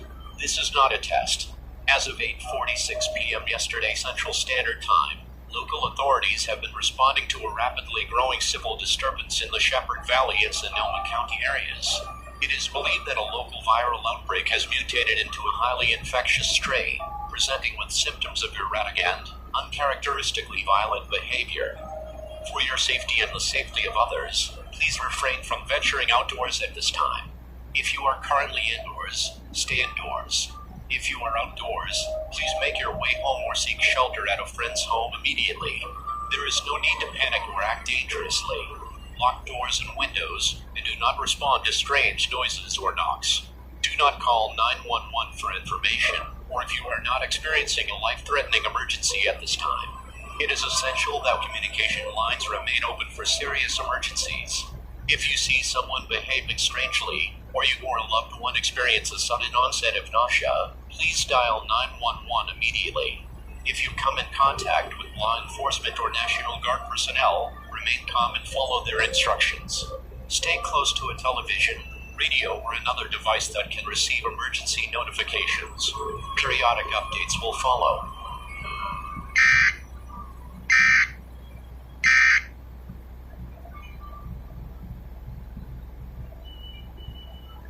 We are receiving unconfirmed reports of random acts of bizarre behavior and mass confusion from all over the city. Details are scarce at this time. It was a horrific scene. Something out of a zombie movie. You walk up a block, you see nothing but people laying around, shaking on the ground. Took them and ran to the back of the store, and we jumped over the counter and just hid in one of the storage rooms. Never before in my life. That was like a war zone. I mean, it wasn't just a little pistol. Those were big, big guns. Oh my God. Had his face completely from the top of his forehead to almost the jaw. It wasn't just that he was being bit. The person was actually swallowing pieces of his face. David, the staff here says they haven't seen anything close to the sheer volume of casualties. Badly injured, very frightened people are pouring in, no exaggeration, by the hundreds. And we're told that most of the injuries are bites, not gunshot or stab wounds, as we were led to believe earlier. Just a few minutes ago, we spoke with one While so many are struggling, gun stores have seen an increase in sales since this pandemic hit. Just craziness. It's just crazy, you know? I haven't seen anything like it. Honestly, it was slim pickings, man. There's not a lot left going on. Pretty much gives him the authority to use the National Guard for any purpose that he deems fit. Responding to emergencies, transporting people and supplies, and helping with medical care. Highways are hopelessly clogged. There is no way out of the city. We had to come up here to the Hollywood Hills just to find some refuge. I think we're safe for the moment, but I'm not going to stay long. Right now, the LAPD has pulled out of South Central Los Angeles entirely and is trying to form a defensive perimeter around Beverly Hills. But I don't know how they're going to stop these things. If you're hearing me, stay away from Los Angeles. The city is out of control. In California, the governor has warned that over half the population of the state, more than 25 million people, will become infected in the coming 8 weeks. The city was rated as the place you most likely would survive. Other contenders here: Salt Lake City, Columbus, Ohio, Baltimore, Virginia Beach, and Norfolk, Virginia. But I just have a problem with this, right? Here I live in New York City, and I will admit that Manhattan may not be the best place to survive a zombie apocalypse. Number one, the food is going to go really fast. Number two, they can climb stairs, and as everyone knows, your buildings go up really high. But think if you live in Brooklyn, also part of New York City, or Staten Island, you could contain the threat to Manhattan and still have lots of farmland to grow food. I think if you live in Brooklyn, you'll be just fine. I'm not a scientist.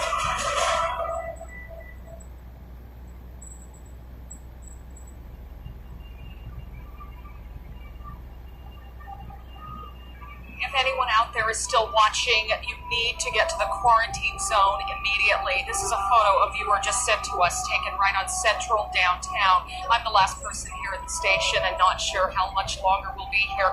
No one has been able to get food in here for days. The quarantine is the only safe place to be. That's at 680 Haynes Avenue. Again, 680 Haynes Avenue. Bring only what you can carry. Take side streets. Gather your friends and family. It's safer to move in large groups.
Boom.